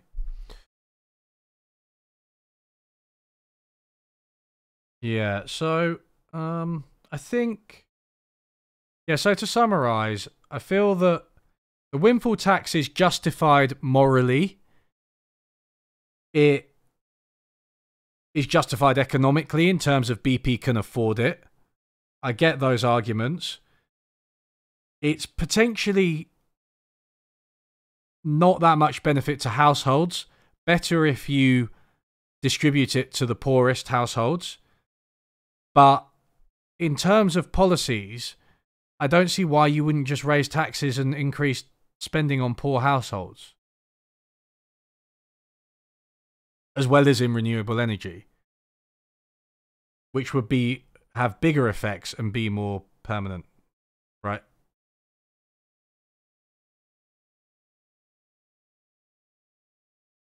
Yeah, I get that, JDM, but I mean, what I'm saying is like we can do now and later, right? We can do now and later instead of just now.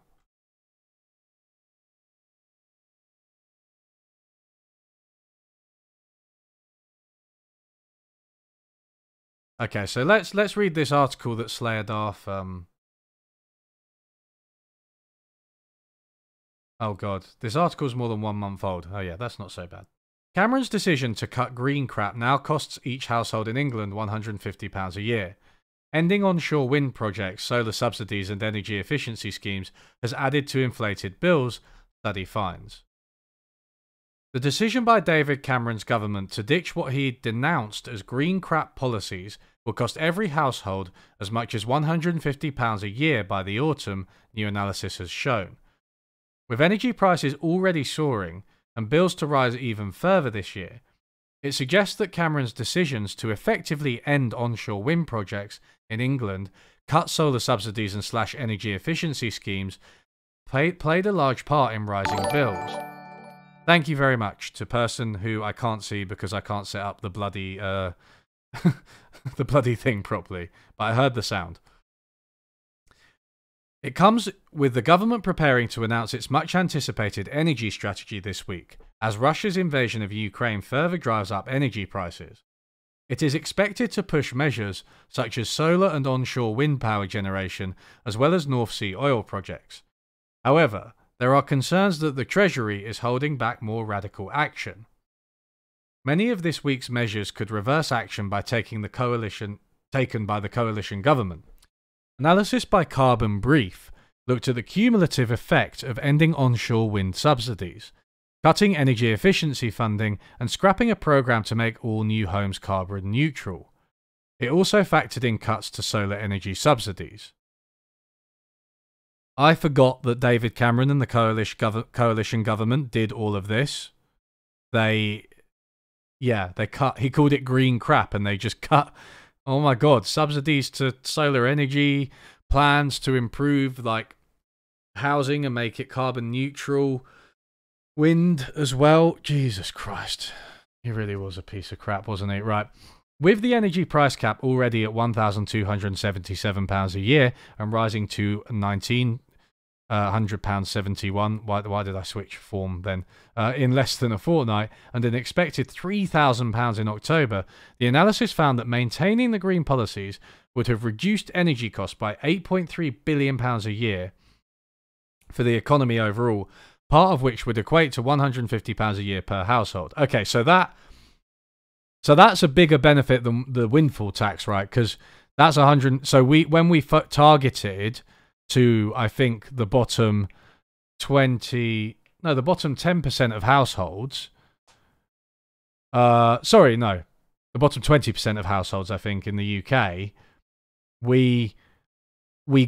they were benefiting £150 from the 10 percentage point windfall tax on corporate profits. This is for all households, £150 a year. If you targeted it, I mean, it's a more amorphous policy, but if it were concentrated in the lowest income households, you know, you'd be looking at something like £500 a year, which is a lot, right?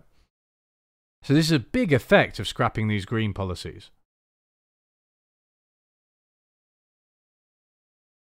This was, when was this, Dolphin? I mean, it was like 2010, 2011, right at the beginning, when they were making all those cuts. Ed Miliband, the Shadow Climate Change Secretary, said, "The government said they were cutting the green crap, but it was a disaster, with bills for working families much higher as a result. This demonstrates once again that going green is the right way to have energy security, cut bills, and tackle the climate crisis." Yes, yeah, Ed Miliband is right, as he always is. However, often this government tries to relaunch their failed energy policy.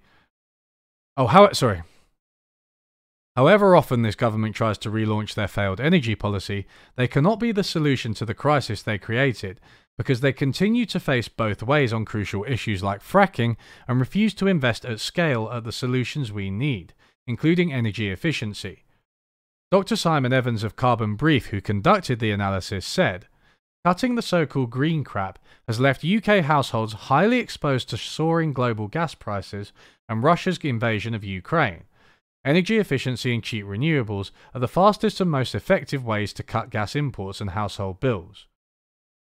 So this is frustrating, right? I mean, this is one of the things that, where, you know, we've gone down a path that is really difficult to come off quickly. So we've said, well, no, we're going to continue using oil and gas, and now we've got the Ukraine crisis, and, you know, oil prices can rise because of noise in global markets as well, and they can also rise because of, you know, organizations like OPEC, and they can also rise because of, you know, the climate crisis. If they're becoming more scarce, or, you know, extraction costs are increasing, and we're very exposed to that now. And, you know, 10 years ago, we could have invested more in these things and we'd be less exposed now. Right now, what do? This is why you get people calling for things like a windfall tax, because they're like, well, okay, the companies are benefiting loads and they're making loads of profit, but households are also suffering, and, you know, we need to do something right now. Cameron won the Tory leadership by forging an eco-friendly reputation, pictured with huskies on an early trip to the Arctic in 2006, and later installing a wind turbine on his house. But reports emerged that he had told aides to get rid of the green crap in 2013. At the time that the remarks emerged, Cameron's team said they did not recognise the phrase but did not offer an outright denial. Then, a series of policies designed to push energy efficiency and renewable energy was scaled back. The number of homes having their lofts or cavity walls insulated each year dropped by 92% and 74% in 2013 respectively. What? Okay, that's not written properly.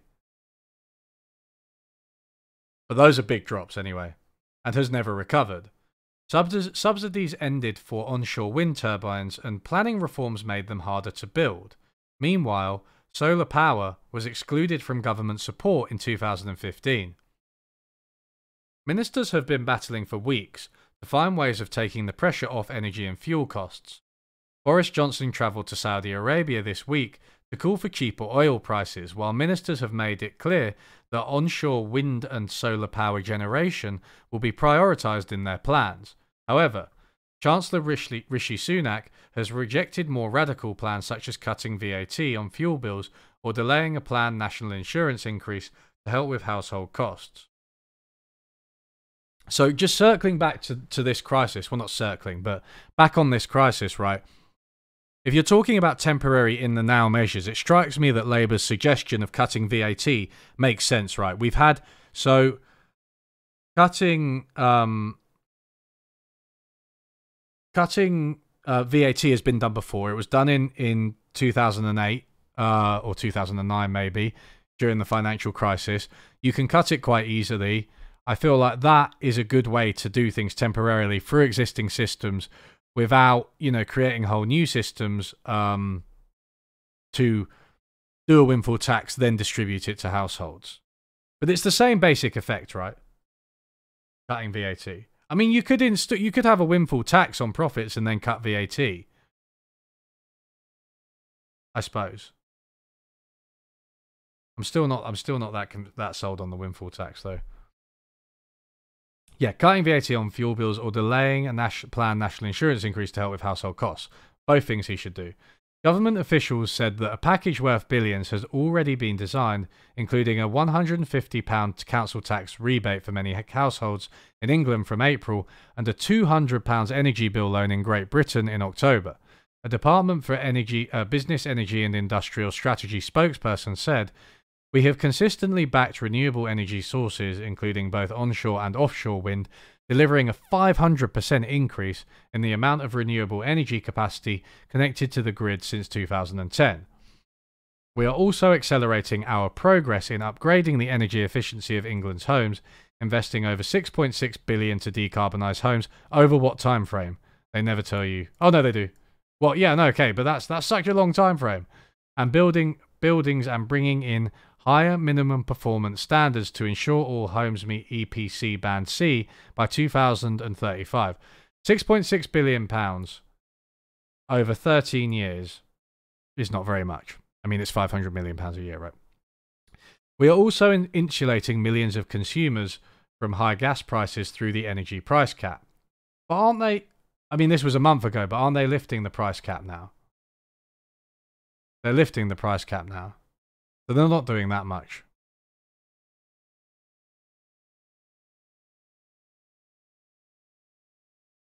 What's the point of a windfall tax without price controls? Won't businesses shunt the cost onto the customers again?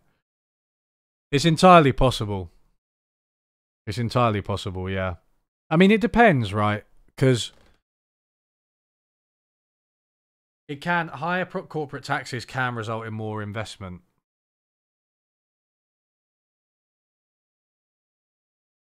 It can result in more investment because you can deduct investment from your costs, right?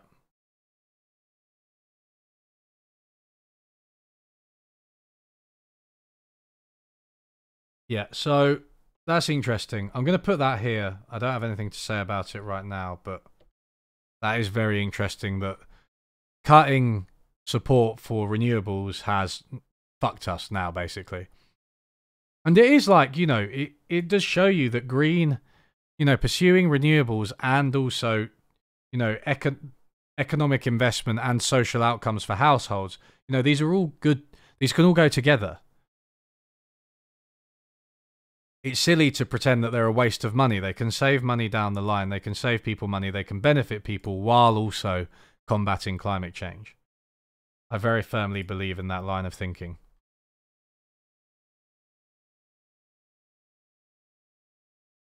Yeah, the energy cap is a form of price control, yeah. But they're getting rid of it.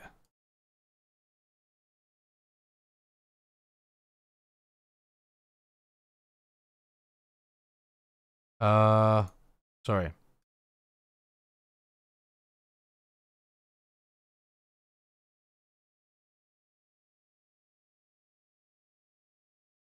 So here's the... Oh, sorry, they're not getting rid of it. They're just raising it. So this is the energy bill price rise. But this is actually the costs of the companies. Is this the profit? The supplier profit? What? I don't get in this thread. Are these the retailers? I think they might be the retailers. I really don't know. See, I don't find that very informative.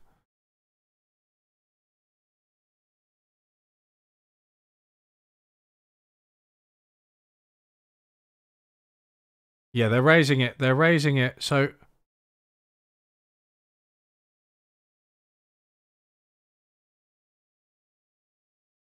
They're raising it by a lot, right? To increase, yeah. Price cap rise of 54%. Yeah, so it's going to go up by 54%, right? So that's a massive. They're not getting rid of it, but they're massively increasing it from April. Jeez. Yeah, this is going to it's going to cost people a lot. Those on default tariffs paying by direct debit will see an increase of £693 from 1,277 to 1,971. I mean, these are massive, right? So it's like the amount. I mean, you know, obviously the windfall tax and stuff would help, but the amount it's going to help is not that large. I just think you need more substantial payments to people, right? You need more substantial payments, and you don't need to link them to things like the windfall tax necessarily.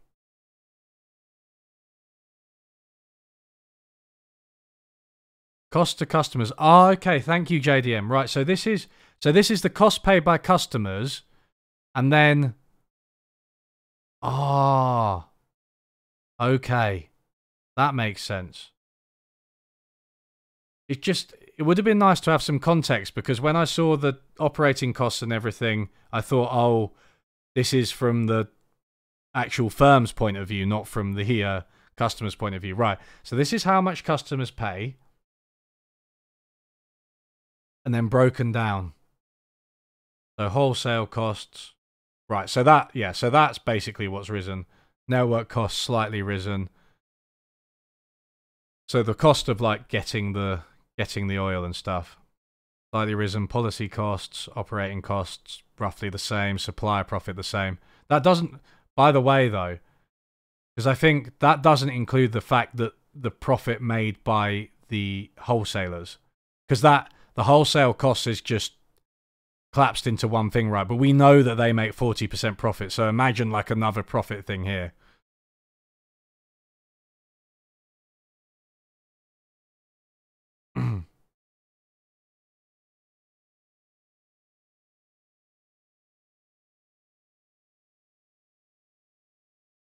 Yeah, okay. So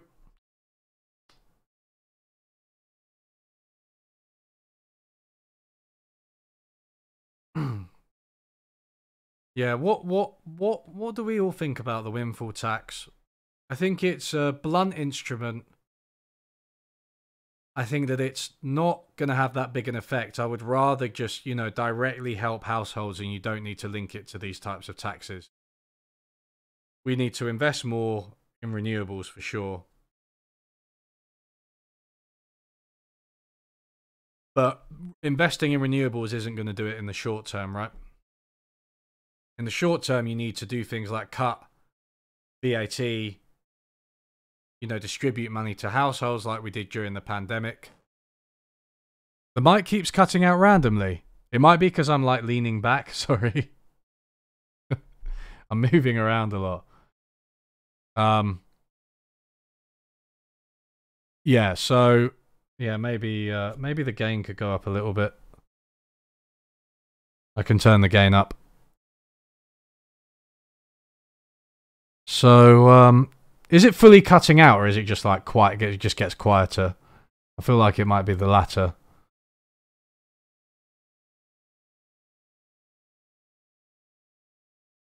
So.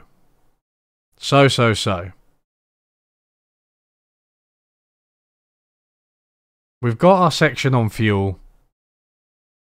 It's clear. I mean, I'm going to consolidate these like offline, and I'm going to share this research document with people. But it seems that they are making a lot of money as a result of what's currently happening to prices. They do seem to be using a lot of that money for things like share buybacks and potentially dividends, although we're not 100% sure. And, their investment is not nothing, but relatively low.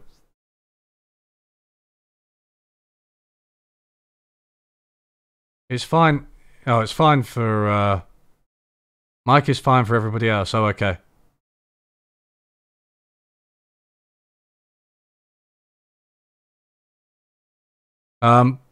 Permanent windfall tax, aka raised tax rates. Yeah. Is there a political argument that a windfall tax would very obviously make the left's argument of redistribution more clear, opposed to more systematic approaches? Yeah, but then it seems like it's done, right? It seems like we've redistributed. So maybe it does. Maybe it does make it more clear. But then it seems like, oh, we've done the redistribution. When the companies made excessive profits, and now they're not making excessive profits anymore, so we shouldn't do any more redistribution. I feel like creating permanent redistribution is better politically, right? Because it creates like a class of people, and not just a class of people, but everybody. If everybody kind of benefits from something like, for instance, a UBI, then you create a lot of solidarity and political support for it. Windfall tax is a showy political gambit in my that's how I read that, by the way. In my opinion, it grabs headlines but doesn't have any long-term impact, particularly if gains are returned to the fossil fuel sector in subsidies. Right? Yeah, exactly. The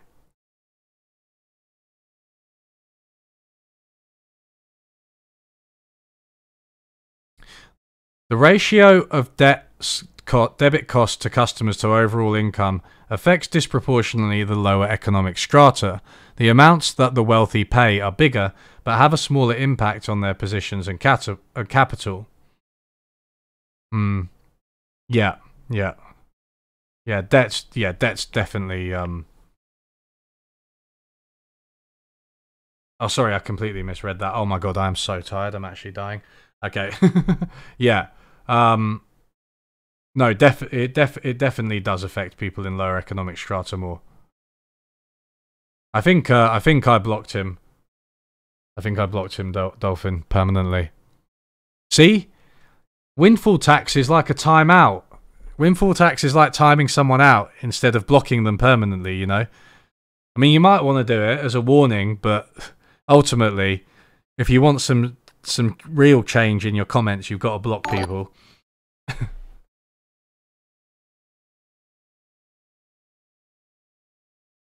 Have we got any closer to understanding what caused the cost of living crisis? Well, yeah, I mean, we do know that there's a big factor is the rise in fuel prices, right? But also we know that it's not necessarily the case that a windfall tax would be the best way to solve it. So it's about what's causing it and what will solve it. And we're not sure if the windfall tax will solve it. So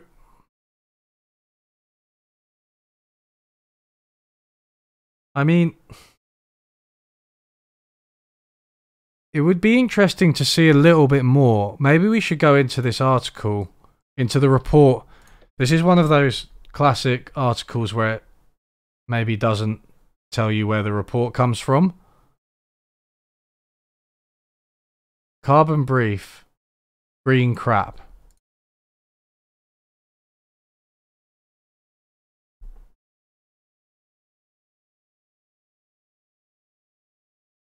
Cutting the green. Oh, here we are.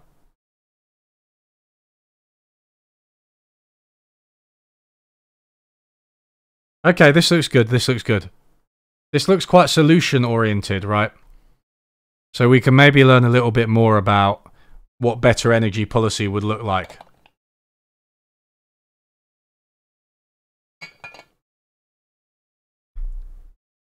Let's get rid of this this nasty little spreadsheet. And move that slightly. And maybe that. Okay. Analysis. Cutting the green crap has added £2.5 billion to UK energy bills. Energy bills in the UK are nearly £2.5 billion higher than they would have been if climate policies had not been scrapped over the past decade, Carbon Brief analysis shows.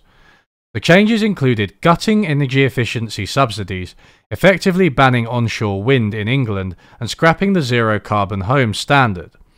They were introduced after a November 2013 Sun front page reported that then Prime Minister David Cameron's answer to rising energy bills was to get rid of the green crap, meaning to cut climate policies. With UK energy bills set to rise by around 50% from current levels in April, the government is once again scrambling to find ways to mitigate the impact on struggling households.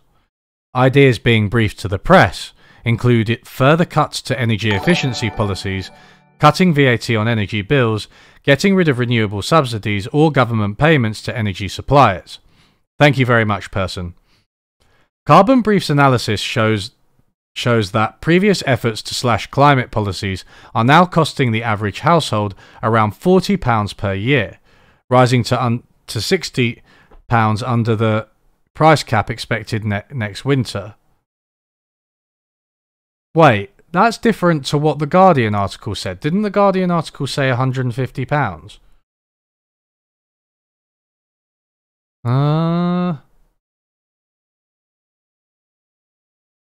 Maintaining the green policies would have reduced energy costs by £8.3 billion a year for the economy overall, part of which would equate to £150 a year per household.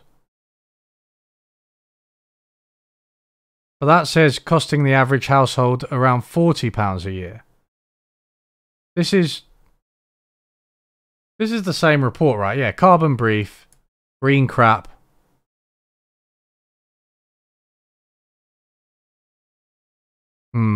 Interesting. I'm sure there's an explanation. Instead, separate Carbon Brief analysis shows that nearly 90% of the increase in bills over the last year is due to the rising price of gas, which has more than tripled over the same period. Most of the remaining expected increase in bills is due to the cost of energy suppliers going out of business, whereas climate policy costs have already fallen and are due to drop further. So energy suppliers are going out of business. I'm not sure what to put that under, though. I don't think that has anything to do with the green crap, right? But 90%. So that's like under 10%. So yeah, it doesn't matter too much. The last time energy bills routinely hit UK front pages was in 2013, when high gas prices saw then opposition Labour leader Ed Miliband pledge to cap energy bills if he won the next election. Later that year, a Sun front page reported then Prime Minister David Cameron's solution to soaring energy prices with the headline, "Get rid of the green crap." Cameron's government, in coalition with the Liberal Democrats, went on to make a series of changes, including cutting spending on energy efficiency improvements and introducing the Green Deal efficiency scheme, later described by the National Audit Office as a failure.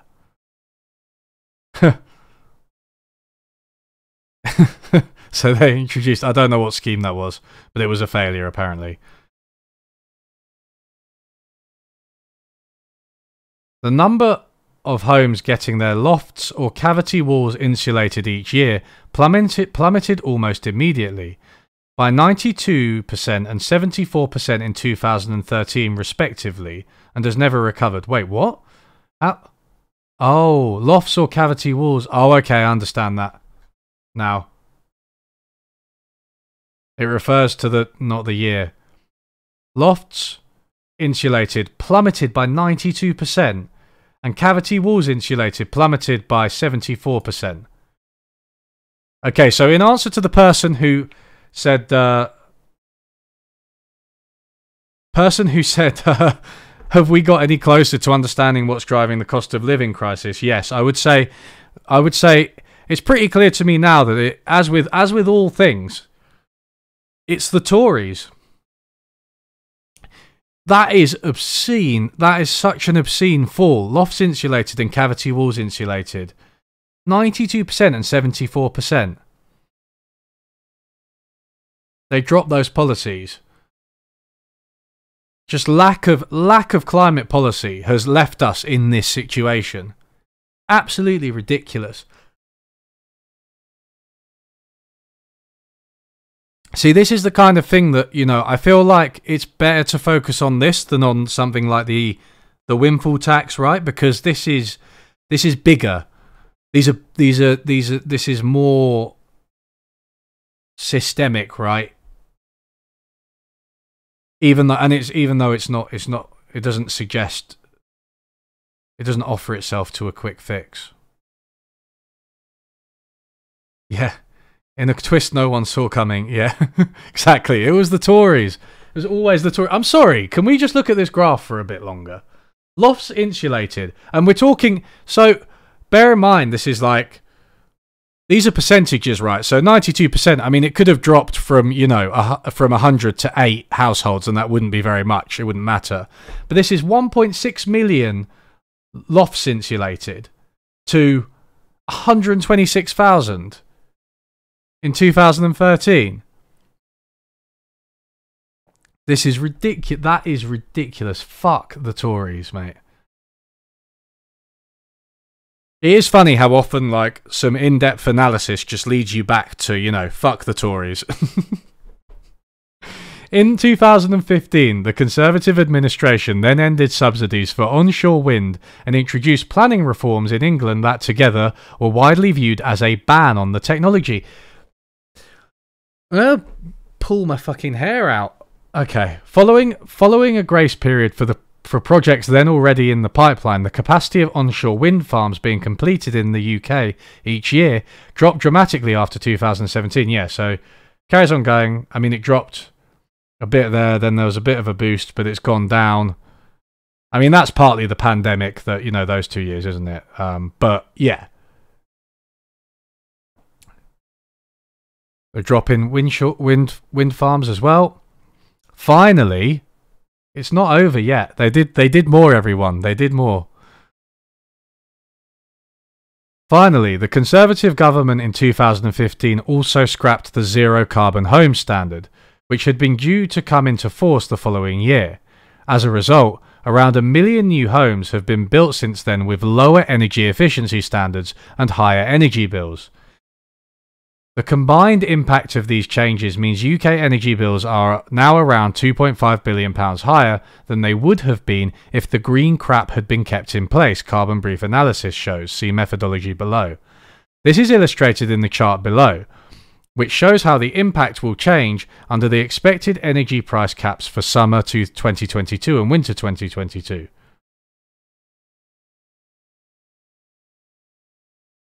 Efficiency, onshore wind, zero carbon homes. So this is the bill now. Goes down slightly in summer. People use less energy in summer, I guess, because the sun's out. You don't use heating, especially. Probably indoors less. But then it's going to go up in winter 2022 to a lot, especially with the rise in the cap, right? Wow.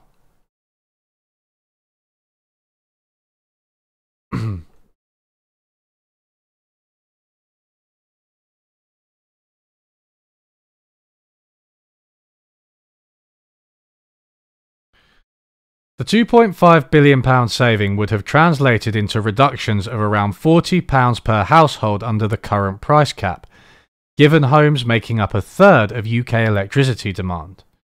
This would have risen to £50 and £60 under the expected price caps for summer and winter 2022, respectively. Okay, so again, I mean...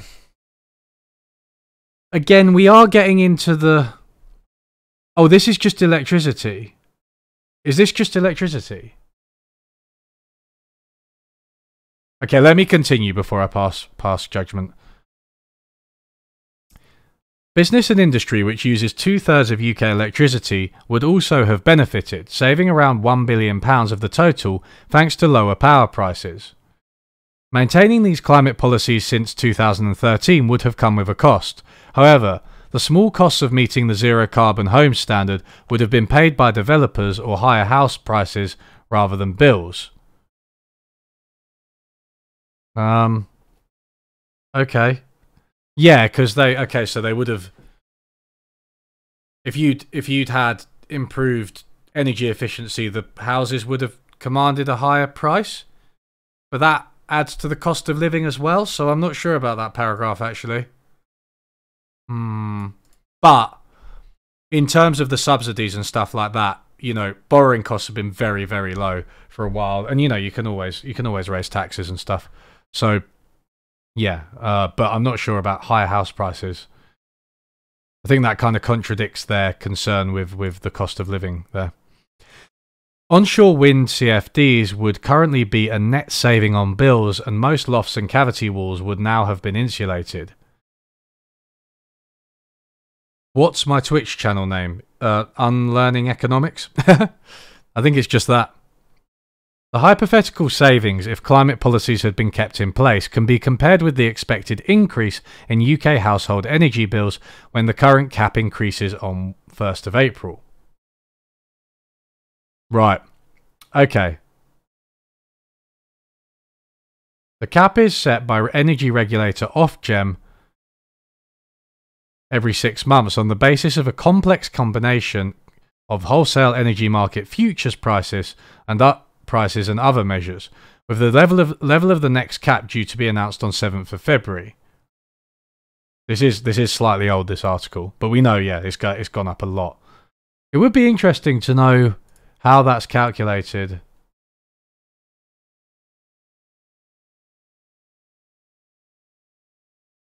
That's just, see, these are just generic links to Ofgem and futures prices. Like, I don't, you know, don't hyperlink things like that I can Google. Hyperlink how Ofgem actually do that. Thank you, person who I can't see who's subscribed or something. I'm very happy to have you on board, even though I am technologically incompetent to the point that it doesn't actually show up on the screen when that happens. Mate, I swear I did that. I did it. I honestly did it. 1 second, I've just switched. Oh, 1 second. Oh, see, look, now that works. I've done it. Streamlabs. 1 second, I can do this. Whoa. Why is everybody following? All of a bloody sudden. I think I can make it work. Oh, wait.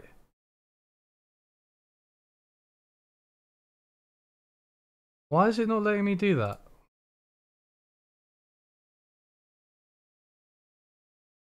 I'm just trying to get this goddamn thing to work.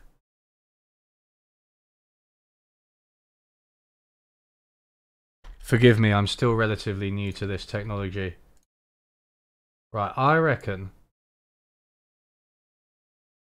if somebody follows or something, then we'll be able to see it, which will be very exciting for all involved. Okay, we're glad to have you, Rosdog the Third. Good name as well. Yes, Kamiyami is now following. See, there you go, everybody. That is just fantastic. Let's continue with the article anyway. Widely reported estimates from a range of consultancies suggest the cap will increase by around 50% or more for summer 2022, rising again to more than £2,000 a year under the winter 2022 cap. Okay, so we know now that that's correct. It did increase by a lot, the energy cap, price cap.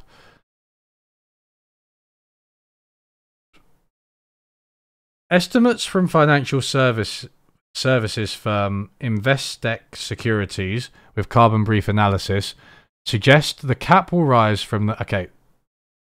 Just... Yeah. An increase of more than £600 per household per year in April, with another £200 on top of that when the cap is revised again in October 2022. By then, bills will have doubled in 2 years. All right. Let's not go too nuts with the following. Are you all unfollowing and following again? I feel like that's what's happening. Now people love to see the following animation. The past and expected future change in the annual UK household energy price cap are shown in the chart below, which breaks down the total into its component parts. Policy costs policy costs, other costs, wholesale costs.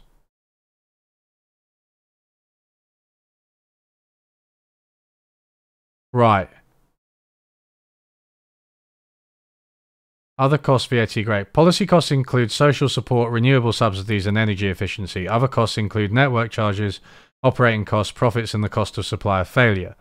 The figures relate to the annual price cap, which is revised every 6 months by energy regulator Ofgem and is based on typical consumption of 2.9 thousand kilowatt hours of electricity and 12,000 kilowatt hours of gas per year. Crucially, the increase in the UK household energy price cap is overwhelmingly being driven by rising wholesale gas prices, which have surged not only in the UK but around the world. Yeah, so that's this grey bit. But remember, everybody, I'm pretty sure the wholesalers are making a lot of profit. Like, very, very concentrated markets with very high profit. So bear that in mind. In a recent LinkedIn post, dear God, International Energy Agency Executive Director Fatih Birol, I'm sorry if I'm pronouncing that wrong, emphasized that the current storm in energy markets is first and foremost a natural gas crisis. Birol wrote, "Unfortunately, we are once again seeing claims that volatility in gas and electricity markets is the result of the clean energy transition. These assertions are misleading to say the least. This is not a renewables or a clean energy crisis. This is a natural gas market crisis." Okay. Yeah, it's a rise in the price of natural gas. It's not because we're switching to renewables, because we're not switching to renewables that fast, or fast enough. And as we've seen, David Cameron got rid of all the bloody green policies, so...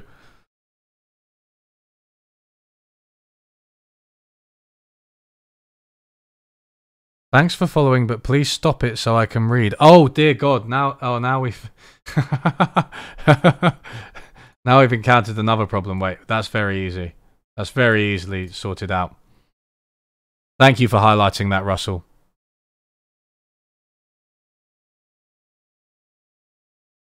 So the wholesale prices, the profits of... Is this the spike in wholesale gas prices? This is gas, though. See, sometimes I get confused with gas because gas, Americans say gas and they mean oil. What we're actually talking about is natural gas here, right? So when we say wholesalers, we mean the Trevken, we mean the networks, right? The grids.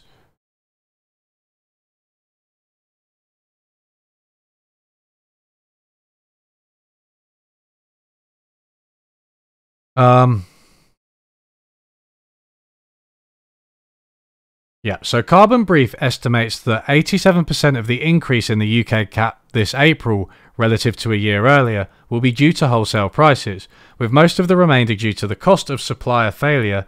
This is included under other costs in the chart above. Over the past year, UK wholesale gas prices have more than tripled, as shown by the blue line in the chart below. This has driven a similar increase in wholesale electricity prices. Yeah. So those track pretty closely. Wholesale gas, wholesale electricity.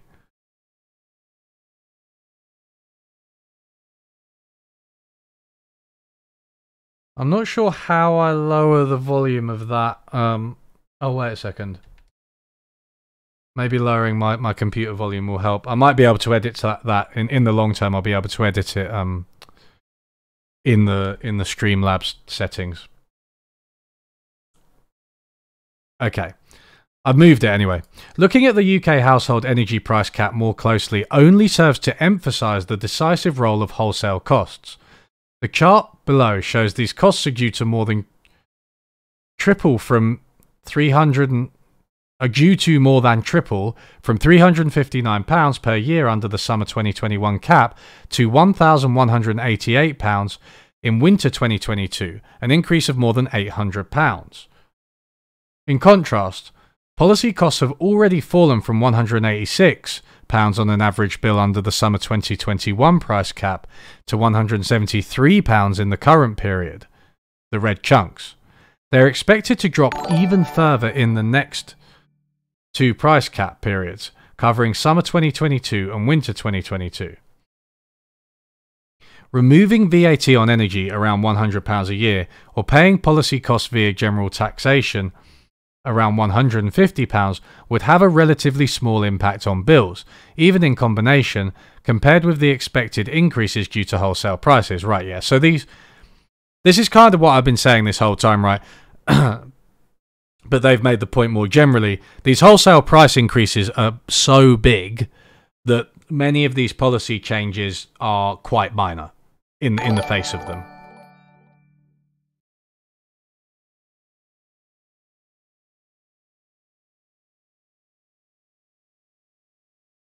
UK energy bills will be dominated by rising wholesale costs. Yeah, okay, so that's basically what we've seen, right? The grey makes up all of it. Everything else is roughly constant.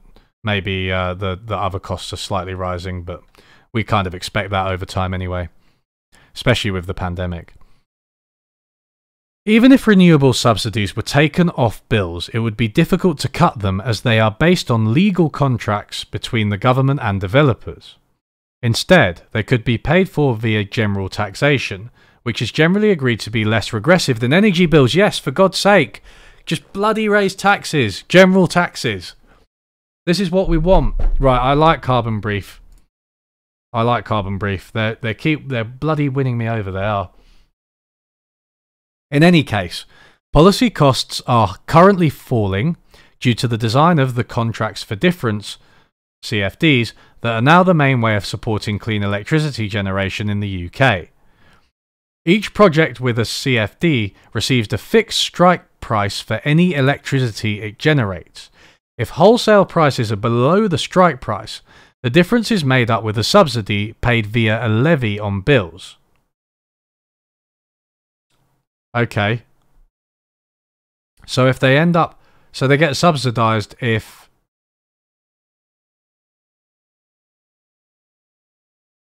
Yeah, they get subsidised if the price falls.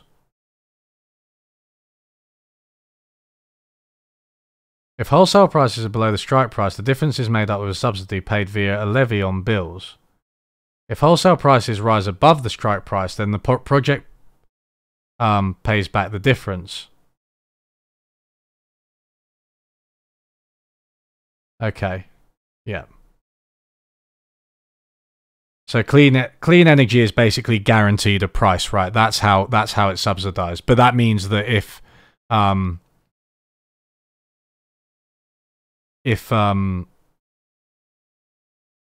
price doesn't fall, the wholesale price, then they're not given a subsidy.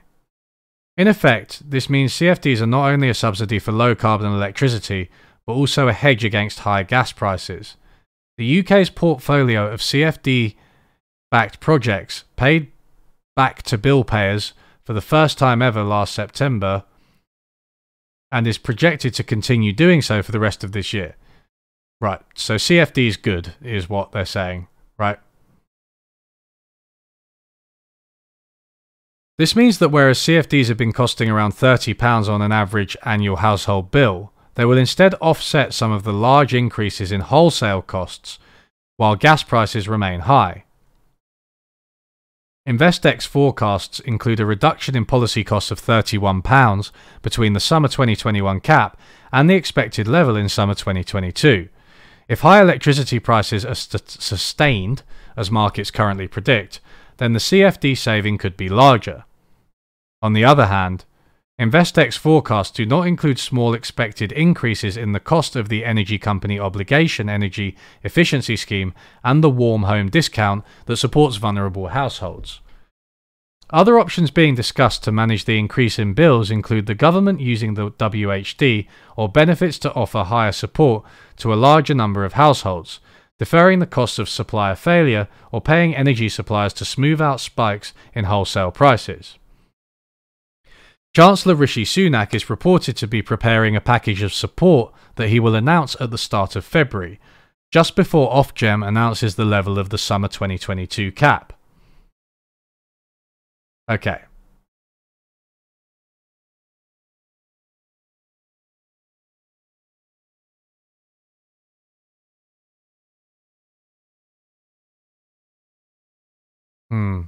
Okay, so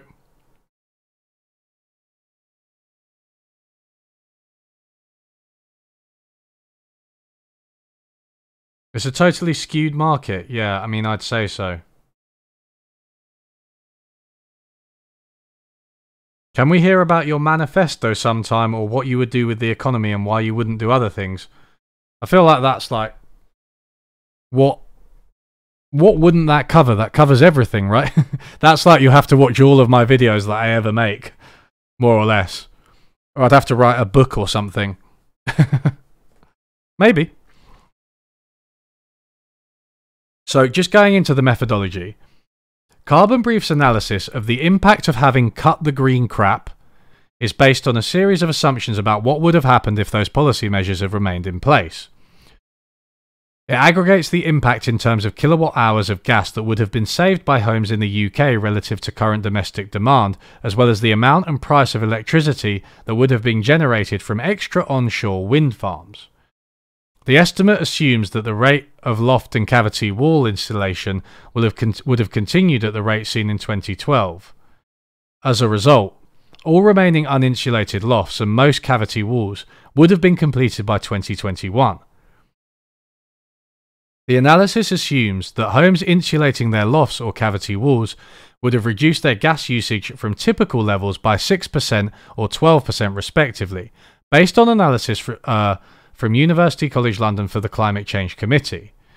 This gives similar figures in terms of kilowatt hours of gas saved to the latest National Energy Efficiency Data Framework, which reports the actual impact of home improvements in a sample of thousands of properties. The estimate for the Zero Carbon Home Standard is based on figures for the energy use and floor area of new homes from the think tank, the Energy and Climate and Intelligence Unit, and the number of homes built since 2015 from the Office for National Statistics. The estimate for onshore wind assumes new capacity would have continued to be added at the same rate as in 2017, when 1.8 gigawatts was built. In total, this would have meant an extra 5.4 gigawatts being built by the end of 2021. This capacity is assumed to have generated electricity at a load factor of 31% and a cost of £50 per megawatt hour in 2012 prices, based on the 2011 report from consultancy Beringer. The cost was converted to current prices using the Treasury GDP deflator.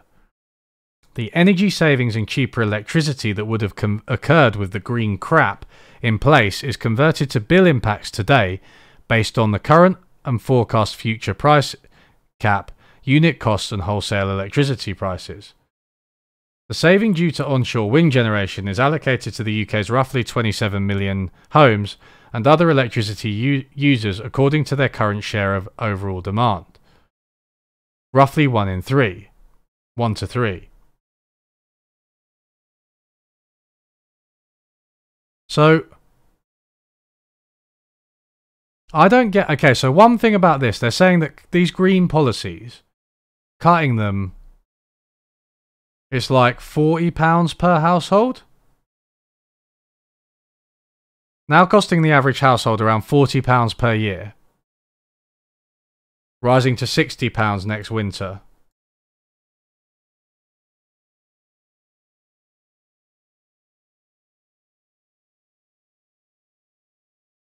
So, here we've got the windfall tax, but green policies. So, because the Tory government cut these, the coalition government I should say, let's not exclude the Lib Dems from blame, of course. So this is £40 per year. Now that's not very much. And also what bothers me is that The Guardian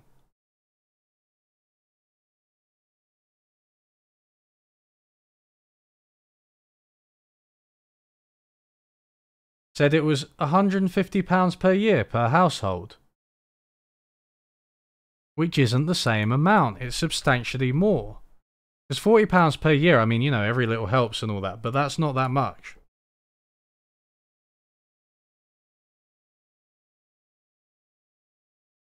So The Guardian misquotes this figure, as far as I can see.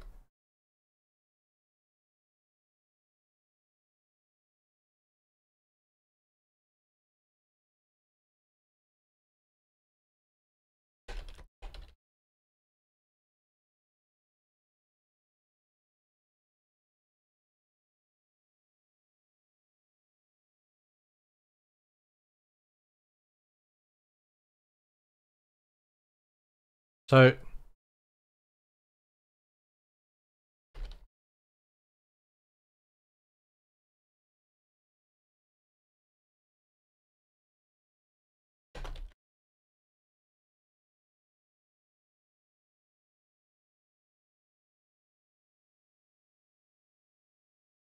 which included, so this included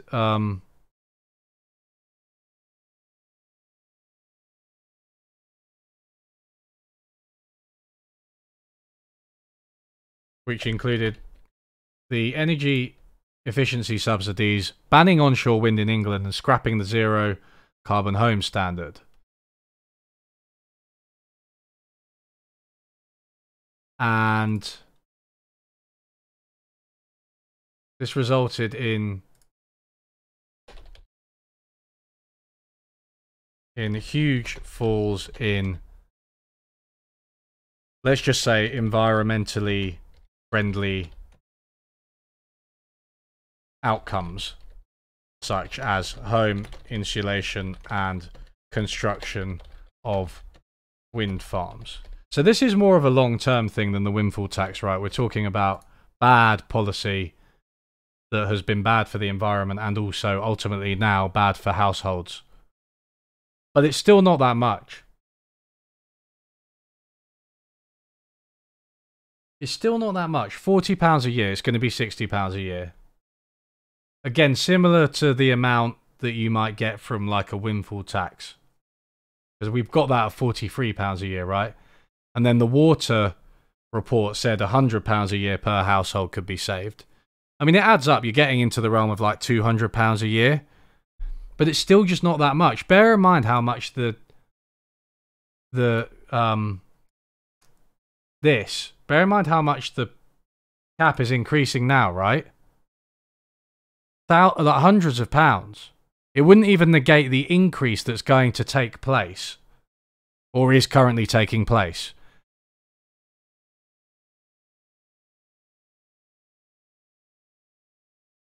So again, you know, I like this analysis. I do like this analysis. They're clear. Their methodology. I mean, I'd have to go into every single thing they reference to check, but it seems like it's pretty well done. Very transparent. Seems sensible. I agree with them. It's a good thing to highlight. Nobody else was talking about this, so you know, good job overall. It's just, is it that much in the cost of living crisis? And this is why I come back to, I mean, and they did say this, to be fair to them, right? They said this is still relatively small. They said general taxation, right? So removing VAT. This is another good quote from them. We'll put this here.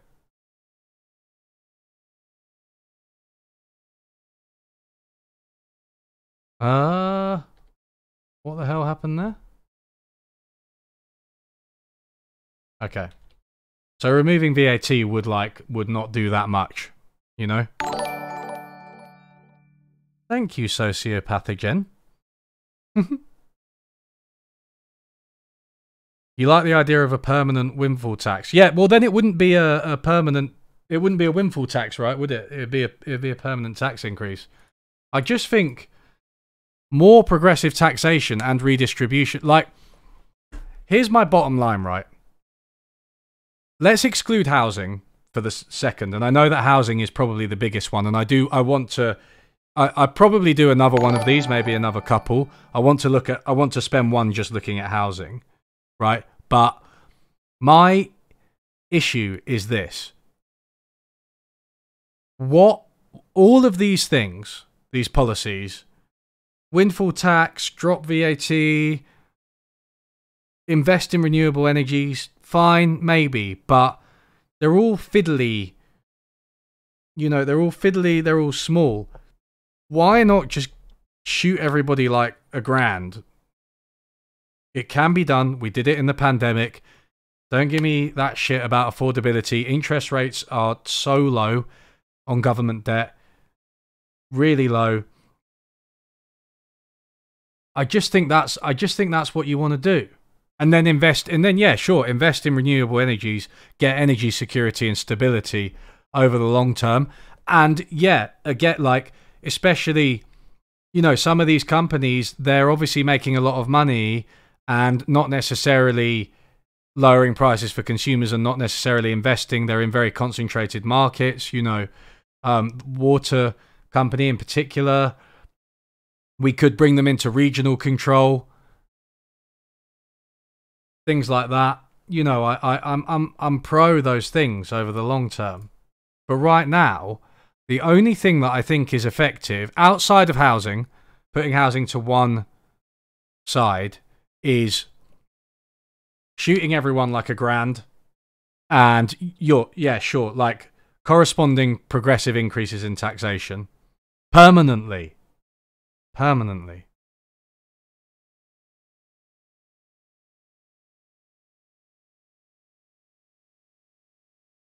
That's my conclusion. Give everyone a grand. I'm sick of this stupid, like, windfall tax, VAT cut. No, it's not enough. When you work it out, it's just not enough. And I think it sends the wrong message. What we need is systemic change, right?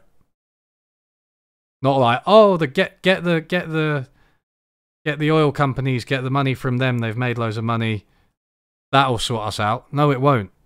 It's not that much money if you distribute it to every individual household. So yeah, that's my conclusion. For now. Conclusion. Putting housing to one side, cutting VAT, better renewable policies, windfall tax have a tiny impact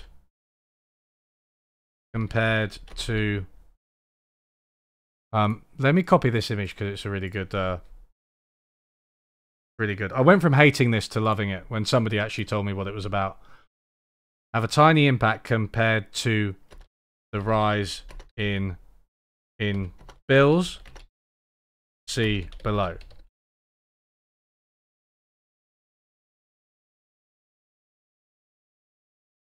We'll have. Just give everyone a grand. Next question. Just give everyone a grand. That's my answer to everything. Dolphin expert. That's right. Yes, exactly. James.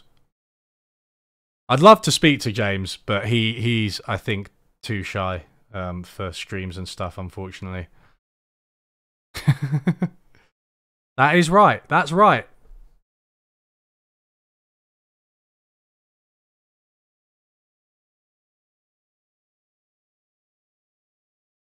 Okay, so I reckon this is a natural place to end the stream. I do want to... so again, I'll consolidate this and I'll make it available to people. I want to... Maybe we could do more on utilities, because we've done basically what we've done in the past two streams is like utilities, right? And fuel, which is kind of linked to utilities because it's energy. Right, so we've done water, gas and electric, and oil. Okay, what we haven't done, which is on here, is housing, food, right? Housing, food, and I mean there was some stuff about care, in I think the Christine Berry article. There's some stuff about care, but yeah, for now we can do yeah, housing definitely next time, and maybe food. I have a lot to say about food as well, because there's like the Jack Monroe stuff, which is really interesting. Let me just type that down. I mean, I don't think I'll forget that because I know the Jack Monroe stuff pretty well, but yeah. Okay, thanks everybody. Seems like your policy prescription would have been the same before the crisis. Yeah, I know, but it's good. Yeah, it's true.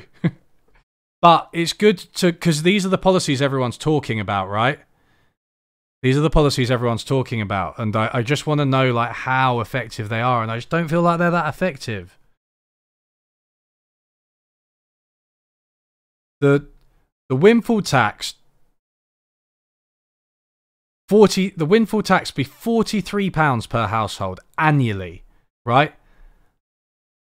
Improving water companies, according to this report, bringing them into regional, national, municipal control, £100 per year. That's £143 per year. Bringing, if we hadn't scrapped all these green policies, again, let's be generous, £60 a year. What it's going to rise to, £60 a year. That's £203 a year. Which is, it's money. It's money. And then you could cut VAT as well, but that would be like another, around £100 a year. So you could do 300 in total. Right? That's £300 a year. If you cut VAT, institute a windfall tax and pay it back to households, if you hadn't in the past scrapped the renewable energy policies, and if you successfully brought the water companies into municipal control, that would be £300 a year. Bear in mind that average UK salary is like 23,000, right? I mean, it's fine, but the increase that is going to happen in summer, is like double that, right? It's like £600. So you're not even you're covering half of the increase of bills that are already high with those measures. Give everyone £1,000. Next question. Next time I'll probably play Elden Ring though. Yeah, but thanks everyone anyway. I'll stop the stream, but this was quite illuminating because, like I said, right, I go around all of this data and stuff and try and work it out and make sense of what's happening. You end up at two conclusions. Number one, the Tories fucking suck, and number two, give everyone money. End of stream. Have a nice day.